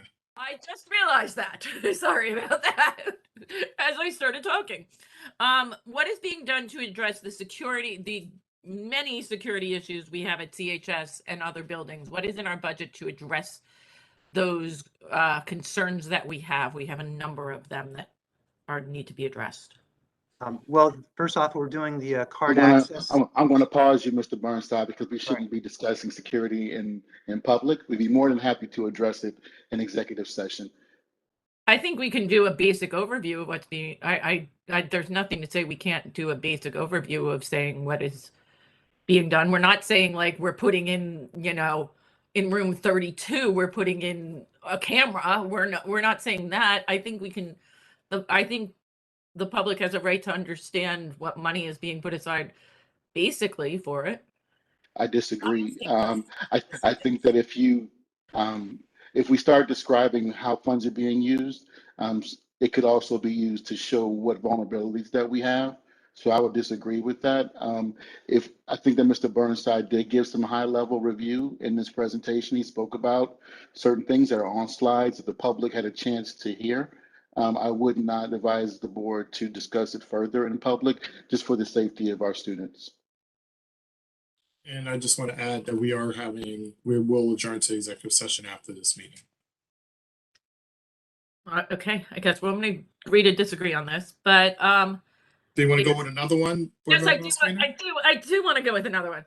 So, what money is being used to set aside for SEL funding or in any way to help fix the problems that we are seeing with our students, which are leading to some of the security issues that we have at CHS and other schools? We are seeing behavior issues and stuff like that. I don't see anything in the budget to deal with that. Can you explain? So I would emphasize that we're maintaining the previous budget where we added over multiple years additional social emotional staff members to our school district. to our secondary schools specifically. That is a very significant investment that we made in those additional social workers and guidance counselors. I think that we're coming out of, well, I always say coming out because that's a hopeful, glass half full situation, coming out of a pandemic. And we anticipated the social emotional challenges that we are experiencing, and we're maintaining that funding in the budget. Similarly, as we share with the board and the public, we're also maintaining our investment in the Challenge Day activities that will be launching this spring, that we hope will be a significant help for students who need that intervention. It's a targeted small group social emotional intervention piece, multiple at every secondary school. And so I think that maintaining those investments and giving them a chance to really embed themselves in our schools is our next step. So you don't believe we need any additional supports mentally or socially, emotionally for our children right now? I lean on the answer that I just gave. I think that it's not about piling on more supports. It's allowing the supports that we have to become embedded in our school communities and understanding their impact, right? That we've been doing them less than a year. Additionally, as Mr. Burnside stated, we are continuing with some of those supports that we've described before, like, for example, the additional music teachers, right? Because we know that has a social emotional connection to it. And missing a year and a half in school for students who we would like for them to have a musical experience, because we know that we have examples on this board, right? Folks who were students and were musically inclined, and it helped them in their development to become successful adults. So those type of investments are staying in our budget. And I like to give them a chance for us to see their impact and report out on their impact during what we hope will be a normal year. Thank you. Board Member Valamani and then Board Member Winkfield. So the first thing is that I'm very happy to see that the tax increase is just 1.88%, and we haven't hit the full 2%, which is always good because giving some money back to the parents during COVID times is a good thing. So my question is that when was the last time that this happened? I mean, that's just a historical thing. But more importantly, will this become the bank cap for next year? And C, and the third part is that can you create a user-friendly budget from this proposed budget? Because at least for me, I find that looking at the user-friendly budget that's on the website is a very easy way of seeing the top, the most important things. Yes.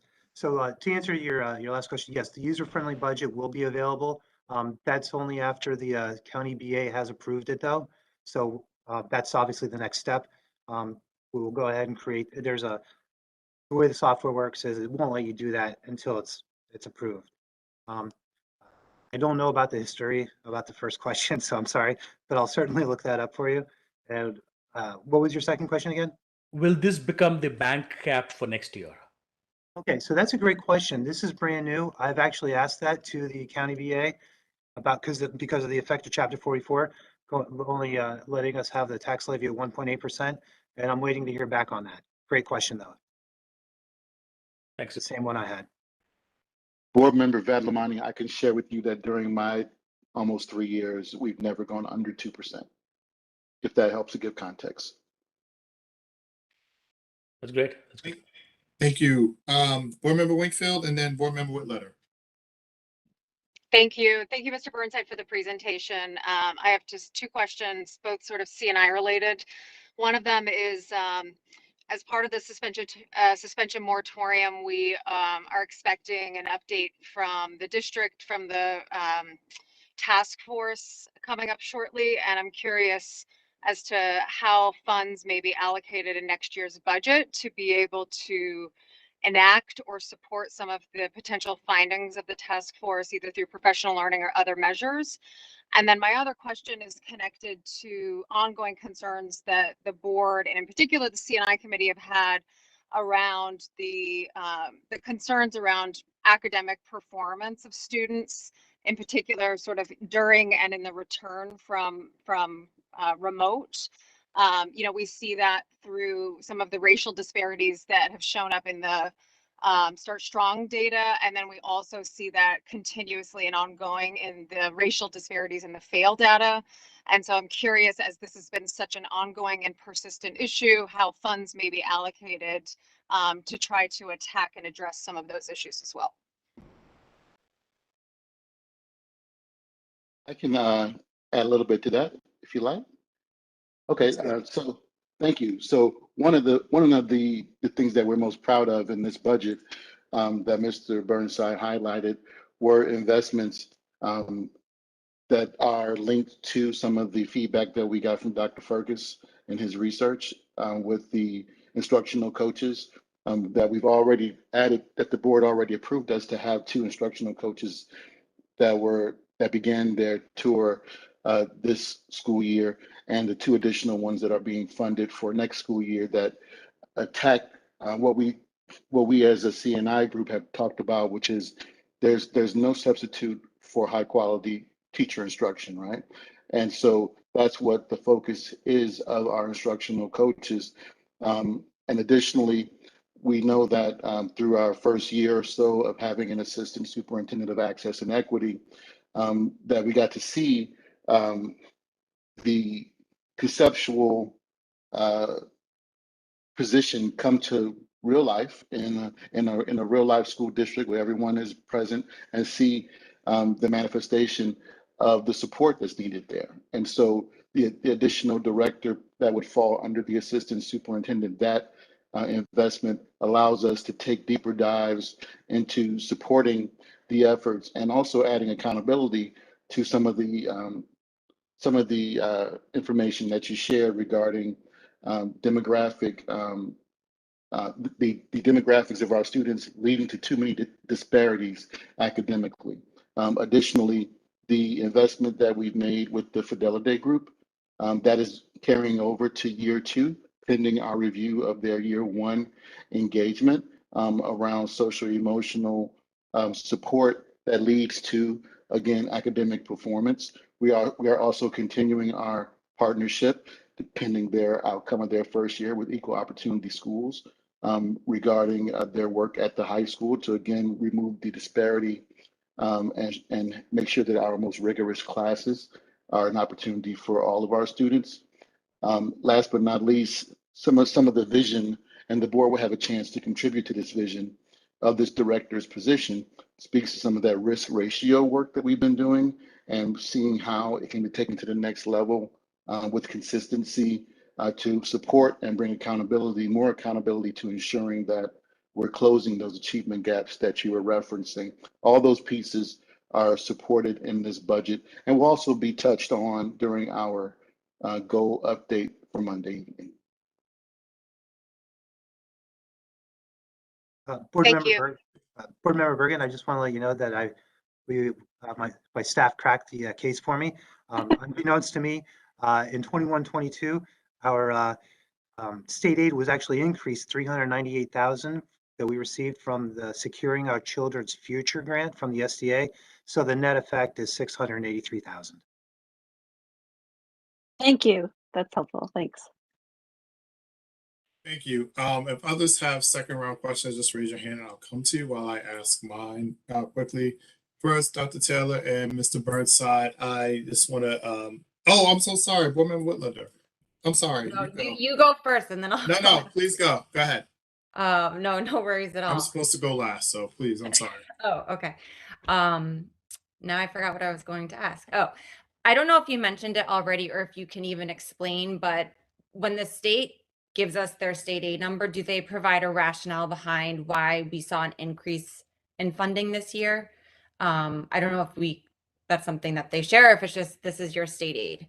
And then secondly, and I know, and this is just, something that I would like to talk about, obviously in the executive session, is more just, determination around our safety and security measures and allocations for next year. Yeah, we do get a state aid explanation. I don't know if you've ever read anything about the school funding formula. I've sat in many hours of seminars and nobody can really explain it very well, but I do have the printout. I'll PDF it and I'll send it to the board. Thank you. Board VP Whitletter, the joke amongst superintendents and BAs is that no one asks why, as long as it's an increase or flat, right? When we start asking when it's a significant decrease, we want a big explanation on why it's less than. And Mr. Bernstein's 100% correct. If you just do a Google on the New Jersey school funding formula, it's been in the Senate House for years. A lot of discussion around that, a lot of controversial shifts in funding, right? And so it's a big conundrum, but we're thrilled that for consecutive years we had an increase. Yeah, we're definitely not complaining. Thank you. And again, sorry about that, Board Member Whitletter. Again, so I just want to thank Dr. Taylor, Mr. Bernstein, and the entire business office for this presentation. I recognize one of the things to note is the increase in student population. I know obviously we're still down maybe 3 or 4% from our high at 1920, but that we have gone up, a couple hundred students just since October. And so I think just wanted to commend you all for being prudent with your decision making, not to consider, getting rid of any in-classroom supports and staffing as a result of the decrease in students over the last couple of years. The question I have is about, it might be, it might actually be for Mr. Bonds, who's doing double or triple duty this evening. I see on the technology piece, there's Chromebooks and laptops being purchased. Just curious as to why one and not why both. And then if you could just explain a little bit more about what a lease purchase finance program is. I'll go real quick with that. That's pretty simple. We're going to break out the lease purchase finance into 2 pieces. One is going to be for Chromebooks, and the other is for everything else on that list. It's going to be approximately 3 years. Actually, I think it's exactly 3 years for the Chromebooks and 5 years to pay everything else off. It's similar to the bond. We've got interest and principal payments all bundled together, and we were able to fit it all in Mr. Bonds' budget. And to expand about the laptops versus Chromebooks, the Chromebooks are just to continue the one-to-one initiative for the students. A lot of the Chromebooks are at their 5-year end-of-life support cycle, so we have to refresh those. So that's just a rolling process. But the laptops for staff, we've strung along some of these laptops. They're 8, 9 years old. We've done all we can to sort of move them along. We're to the point now where we have to start replacing some of them. So we skipped 2 product life cycles. Typically, you get about 6 to 7 years out of them. We're well past that on some of our older generation laptops. So that's what the laptops are for in the budget, to start replacing those. If I could just add to that, I was going to add to it for the board members. Previously you've approved us to have online learning systems supporting our students. And so we're seeing a lot of traction with that, especially with the executive functioning that has kept lack, with the transition of some kids during COVID. And so we want to make sure that we're able to continue that while we're merging into just a new technology-driven curricular resources. Like, for example, many school districts, and we're trying to be there as well, they're not buying hardcover textbooks anymore, right? Because they just become, what's the word I'm looking for? It's the E word. I apologize, having a brain sting. Obsolete. Thank you. It's not an E word. It ends with an E though. They become obsolete so quickly that having online resources has been really impactful for our classrooms and for our students. Thank you. Board Member Malaspina and then Board Member Wright. Sure. I have a question for clarification. Why is it that we can publish a extremely high level of detail on security upgrades from a construction and equipment perspective, including by each school, as well as a full analysis of district shortfalls as part of bonding proposals, and supporting documents related to that, but we can't speak to a far less granular topic as to funds being allocated or not in the budget. Further, even that information is public once the budget comes out. and should, of course, be so beforehand for the public to review. Can you explain the legal distinction here? Because this seems quite counterintuitive. So I'm not a lawyer, and so I won't explain the legalities to you.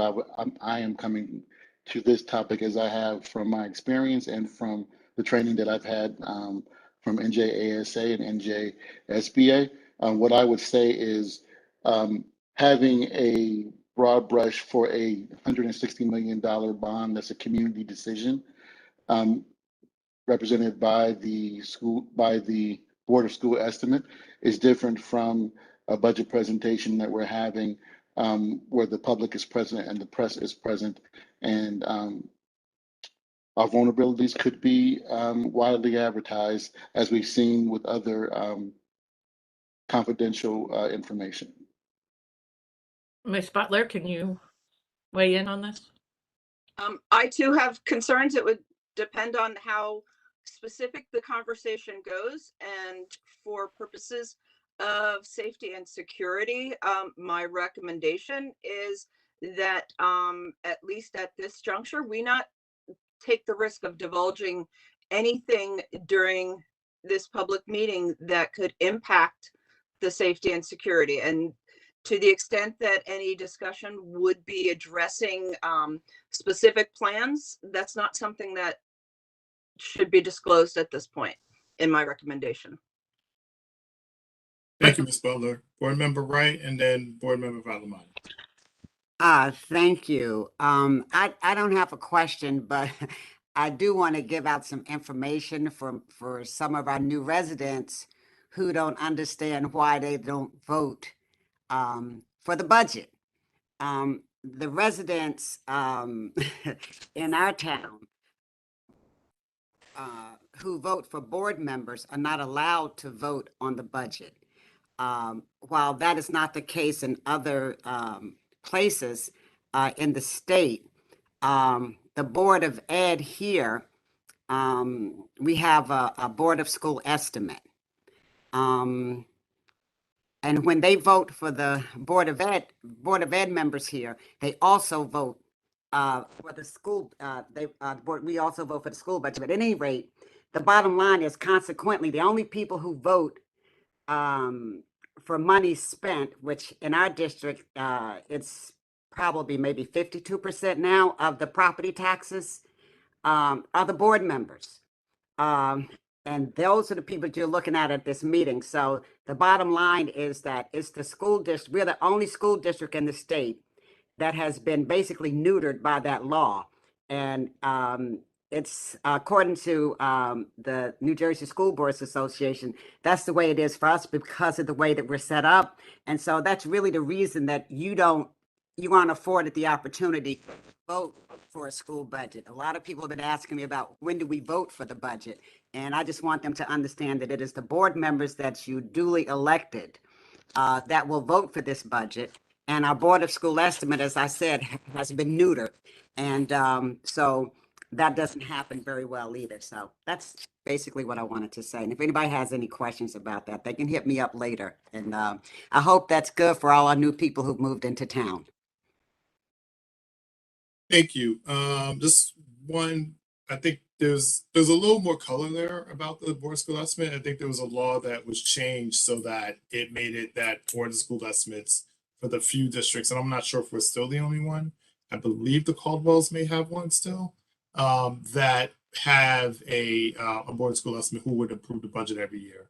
What happened, I think, over time was that as they got smaller and smaller, they decided that it wasn't necessarily a good use because in our case, right, our Board of School Estimate is comprised of people from 3 different entities, right? And some it might even have been more. I just want to add a little bit more to that. Dr. Silva, if you want to add anything before I go to Board Member Valamani.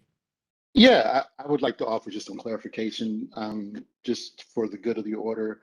So my history reflects back to when we had a different governor. And during that time, when I joined school districts in New Jersey, it was customary for the community to vote. In communities where I was working, for the budget every year.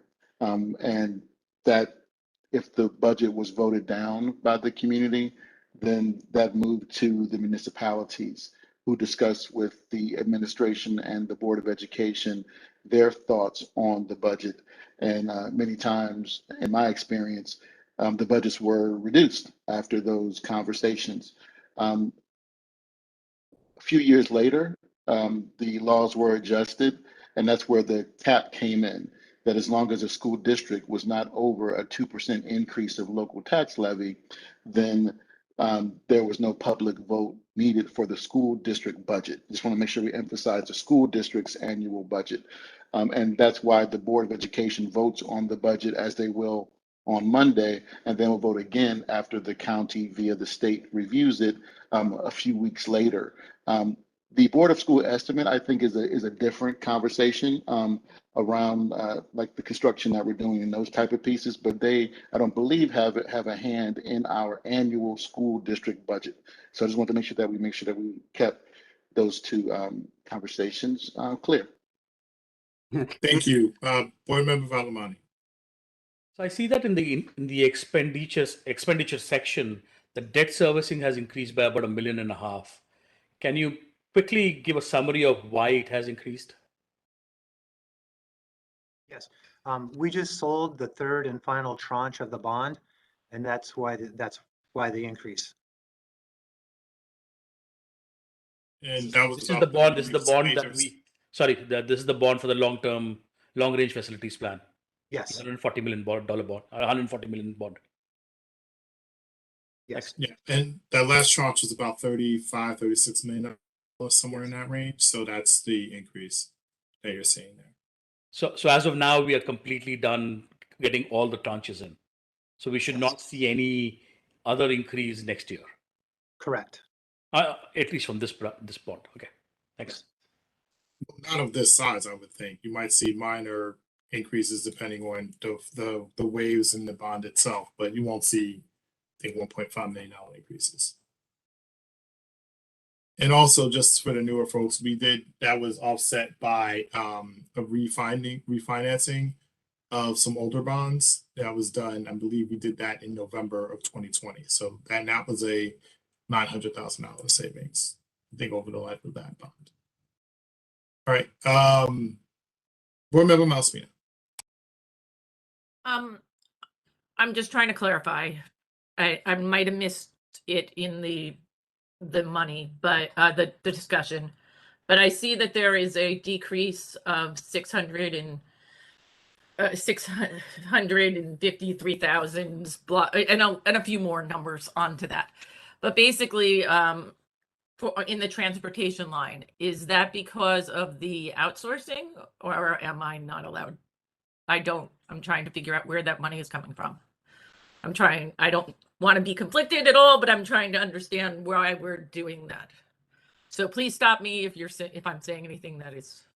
Okay, I think I'm going to stop you. Yeah, why don't we stop this just to be careful? And we're going to executive after where we can have more conversation about it. Because we don't want to, put you in that spot. I'm just trying to figure out. Understood. I know. Okay. We have to do a delicate dance, but we don't want to put you in a awkward situation. So, thank you. Any other board member? Right. I'm trying to figure out, when we're talking about outsourcing, how outsourcing is a conflict with negotiations when, these conversations have taken place, long before the negotiations. Board member Wright, Mr. Carey explained that to us in our executive session, February 24th. And the state explains it. Okay, thank you. Thank you. Any other questions? All right, thank you very much, Mr. Burnside and Dr. Taylor, for this presentation. We look forward to seeing it again on Monday. A much shorter version. Okay, I think we're now at our, excuse me, we are now at, where are we? We're now at the top for our second public speaks. Oh no, you're right, the policies. Okay. Mr. Bonds, I think you've given me the ability to share, correct? That's correct. I just have to remember which buttons to, the one that says share. That usually works. Okay. As I get ready to present, I'm going to ask Board Member Bergen we're going to go over 7510, 7540. If she wants to do a quick update on what was discussed at the policy committee before they got reviewed here. Sure, thank you. We had a very short conversation about this because they hadn't gone to FFT first, also knowing that we would all be here. But there are two policies that are part of FFT because they deal with the use of school facilities. And I think one has been updated by Strauss Esme since we last passed it. And that's, hello? Sorry, that's why it's here before you. And I'm not sure if the other one was an update or it might be a new policy from Strauss Esme that falls within FFT. And they both look pretty straightforward, and there's some sort of options that needed to be checked or ordered that we can discuss, and then hopefully put them on for first read soon. Okay, thanks. So first of all, can you see my screen? Okay, I'm trying to fit this all. I guess I can't really fit it all on one page. So we'll just walk through the first piece of it. The Board of Ed believes school facilities should be made available for community purposes, provided that use does not interfere with educational programs or co-curricular programs. The board permit the use of, I'm sorry, is somebody oh, sorry. Okay, the board permit the use of school facilities when such purpose has been requested by the blank, and I think the blank here, Ms. Bergen, Board Member Bergen, is that we just put Board of Education here, or we're not? We would just, or probably superintendent, I guess. I think that it's up to Dr. Taylor. Is that part of the discussion? Burnside to suggest who they think that should be. Okay. Okay. And then we reserve the right to withdraw after it's been granted in the event circumstances change requiring facilities or school grounds, etc. In weighing competing requests for the use of facilities, board give priority to the following uses in descending order. And then, is this the order that came from Strauss Esme? I believe it is, and it looks like it's roughly in an order that makes sense. Although I guess we can all talk about that. Okay.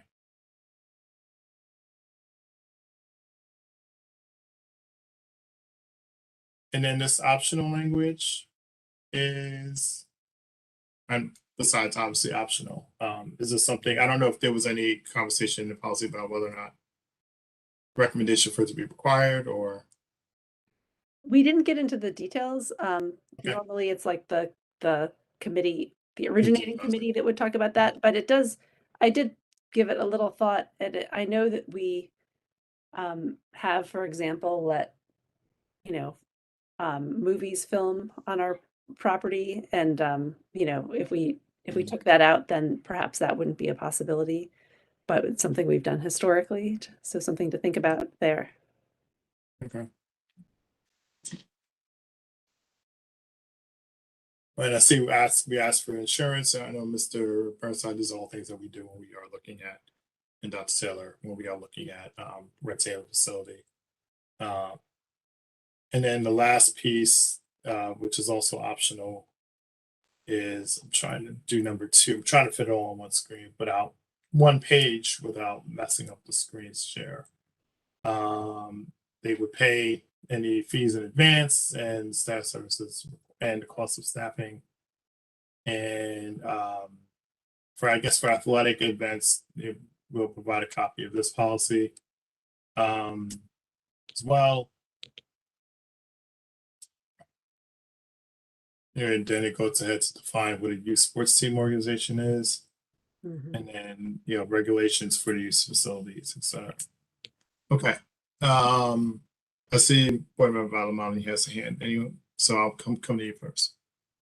A quick question. I mean, I know that in a separate policy, we talked about security, and I think specifically when we were talking about the opening of the Underhill complex, should we put some of that language here, or is that sufficient?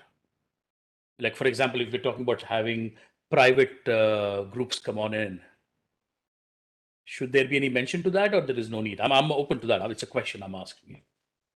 So I think thank you for bringing that up. I think that if as long as it says that whoever is seeking to use our facilities have to abide by whatever the district's protocol is at that time, I think that covers us because it could shift over time. I'll give you an example. There may be we do have relationships with some of our local sports groups, whether it be lacrosse or soccer or others who are not associated with our school district, though they are. Many times our children are involved, and though they have a long-standing agreement, they have to apply every time that they are engaging with us, at least annually when they're engaging with us.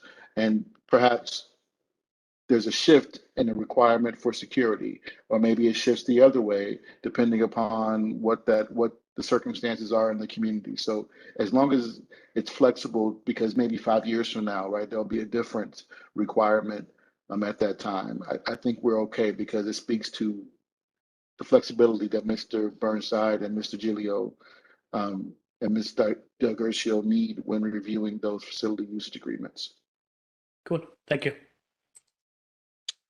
Thanks. Any other questions on this policy before we move to the next one? All right. I'll now, just give me a second, I'm trying to move my tab. Okay, hold on. It looks like I may see. Okay, there we go. That seems to work. All right. 7540, joint use of facilities.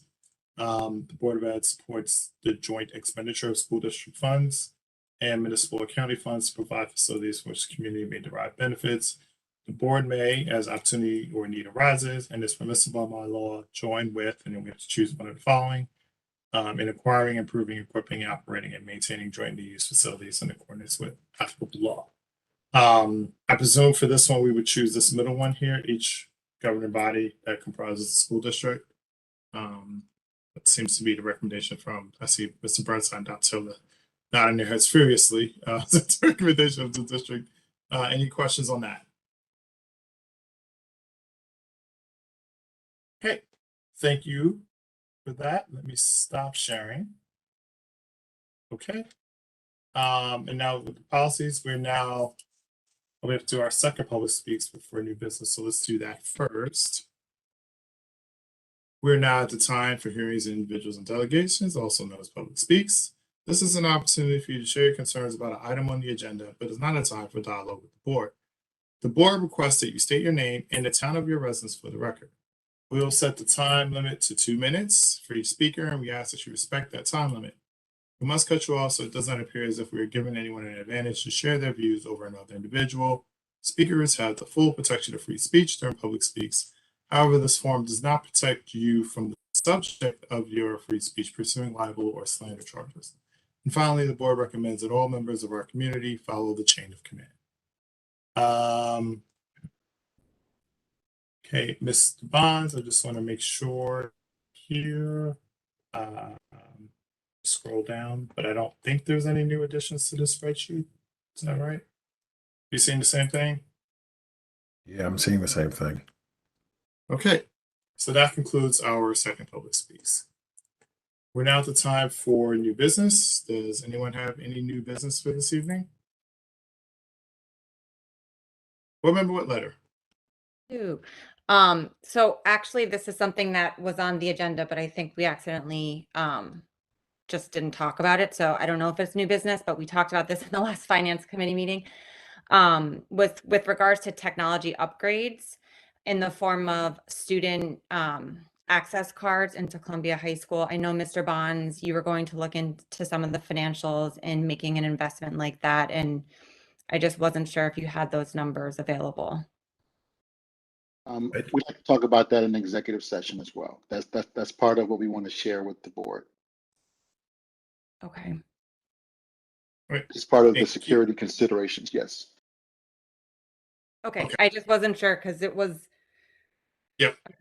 It was said a little bit differently to me, but it was just in terms of the financials, we don't have to talk about the system itself, but if there was a number, that's, you know, it was on the agenda to be included, and I was told that we would discuss it, so I understand. We're not gonna talk about the actual system, but just the financial number would be helpful.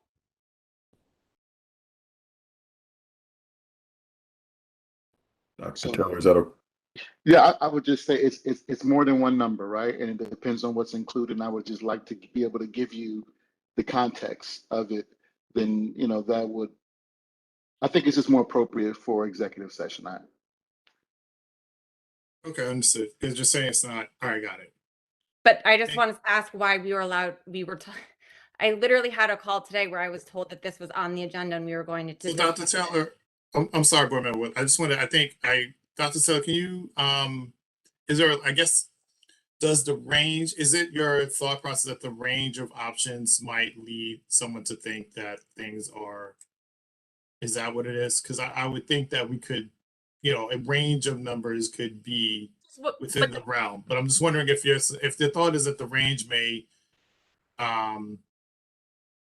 offer insight as to where deficiencies may lie, which I would understand, and I guess I would get that, but I'm just wondering if is that your thought process? So I just like to have a complete conversation. That's all. I think sharing a number here gives an impression, especially, you know, this is one of the challenges of having public committee meetings, right? Because what we're saying becomes part of the public record, and it may not be the outcome of the decision made by the board. This is a working meeting, so things are not finalized, and people hear them and run with them as though they are. And so that's why I'm being extra sensitive about this topic, because it's not finalized, and there are some sensitive and serious considerations that go beyond just a number, right? So I just wanted to be thoughtful about having a complete conversation. That's all. Okay. Thank you. Board Member Malspina? Yeah, I was looking at the public speak sign up document, and is this the one that we have normally done for the last, like, beginning of time? Yes, it is. Yes, it is. So then I have concerns about the legality of this in terms of the Open Public Meetings Act, because you're forcing them to choose a township, and people are allowed to be from anywhere in the state speak. It just can't be from South Orange or Maplewood, which are the only two choices on this document. Anybody who is a taxpayer can speak at a board meeting. So I'm concerned about this breaking the Open Public Meeting Act because it is forcing them to choose a town. I'll defer to Ms. Butler on that. I would have to take a look at the form. I have not seen it and I don't know how long. So happy to share my screen. Why don't we move on? I will take a look at it. It's not something that needs to be addressed right now, but I'd like the time to look at it. Board Member Bergen? I'm just going to point out that tonight we had someone speak from West Orange, I think. Yes, that's true. But worked in the district. And also, like... Right. I don't think we've ever said someone can't speak. We've had people from, you know, I think who traveled here from other states speak at a meeting a few months ago. Traveling in person and versus, I mean, what I'm concerned about here is how this document is written. It makes it seem like only two people can, only if you're in Maplewood and South Orange can you speak. You have to choose a township. I mean, we've also had issues where people are, you know, incorrectly submitting whether or not they're a student or not. So, I mean, whether or not, you know, because if someone says they're from Maplewood and they actually live in South Orange, you know, what does that mean? We're not, if you're saying we're forcing people to choose where they're from, you know, maybe you add other there, but I don't know, you know, if that's, I don't think we're breaking the act. And I mean, it's not my job to say that, it's Ms. Butler's, but I don't think we're Well, that's why I would like a legal opinion about it. Let's figure it out, see if we are. I have concerns about My it. experience with lawyers is that you don't put them on the spot. Let them look at the law and then they'll come back to you. Well, which I think is literally what Ms. just saw Fowler it said. tonight, so I thought I'd bring it up. All right, and we got a response, so thank you very much. Any other new business this evening? All right, I'm going to close the business and make the following motions. So, Board of Education will meet in executive session Monday, March 21st, 2022 at 6:30 p.m. in the Superintendent's Office, 525 Academy Street, Maplewood, as well as using the online video conference platform to discuss personnel, legal, negotiations, and other matters to be announced at a later date. Immediately following that closed session, the Board of Ed will meet in public session at 7:30 in the District Meeting Room, 525 Academy Street, Maplewood, in person, as well as using the online video conference platform, which will include hearings of individuals and delegates. Community can watch the meeting by following the steps which will be listed on our agenda. Members which will be listed on the agenda. Action will be taken. May I have a second? Second. Thank you, Board Member Bergen. All in favor? That appears to be unanimous, Mr. Burnside. And before we adjourn, I'd like to make a motion to adjourn into executive session to discuss legal and negotiations and personnel matters. We will not return to public session after that executive session. We will adjourn. So may I have a second? Second. Thank you, Board Member Siders. All in favor? I All have a right. question. I'm sending the email with the link right now. Okay, thank you. That's what I was trying to figure out. Yep. I just sent it. Thanks, everybody. Be safe. Have a wonderful evening. Good night.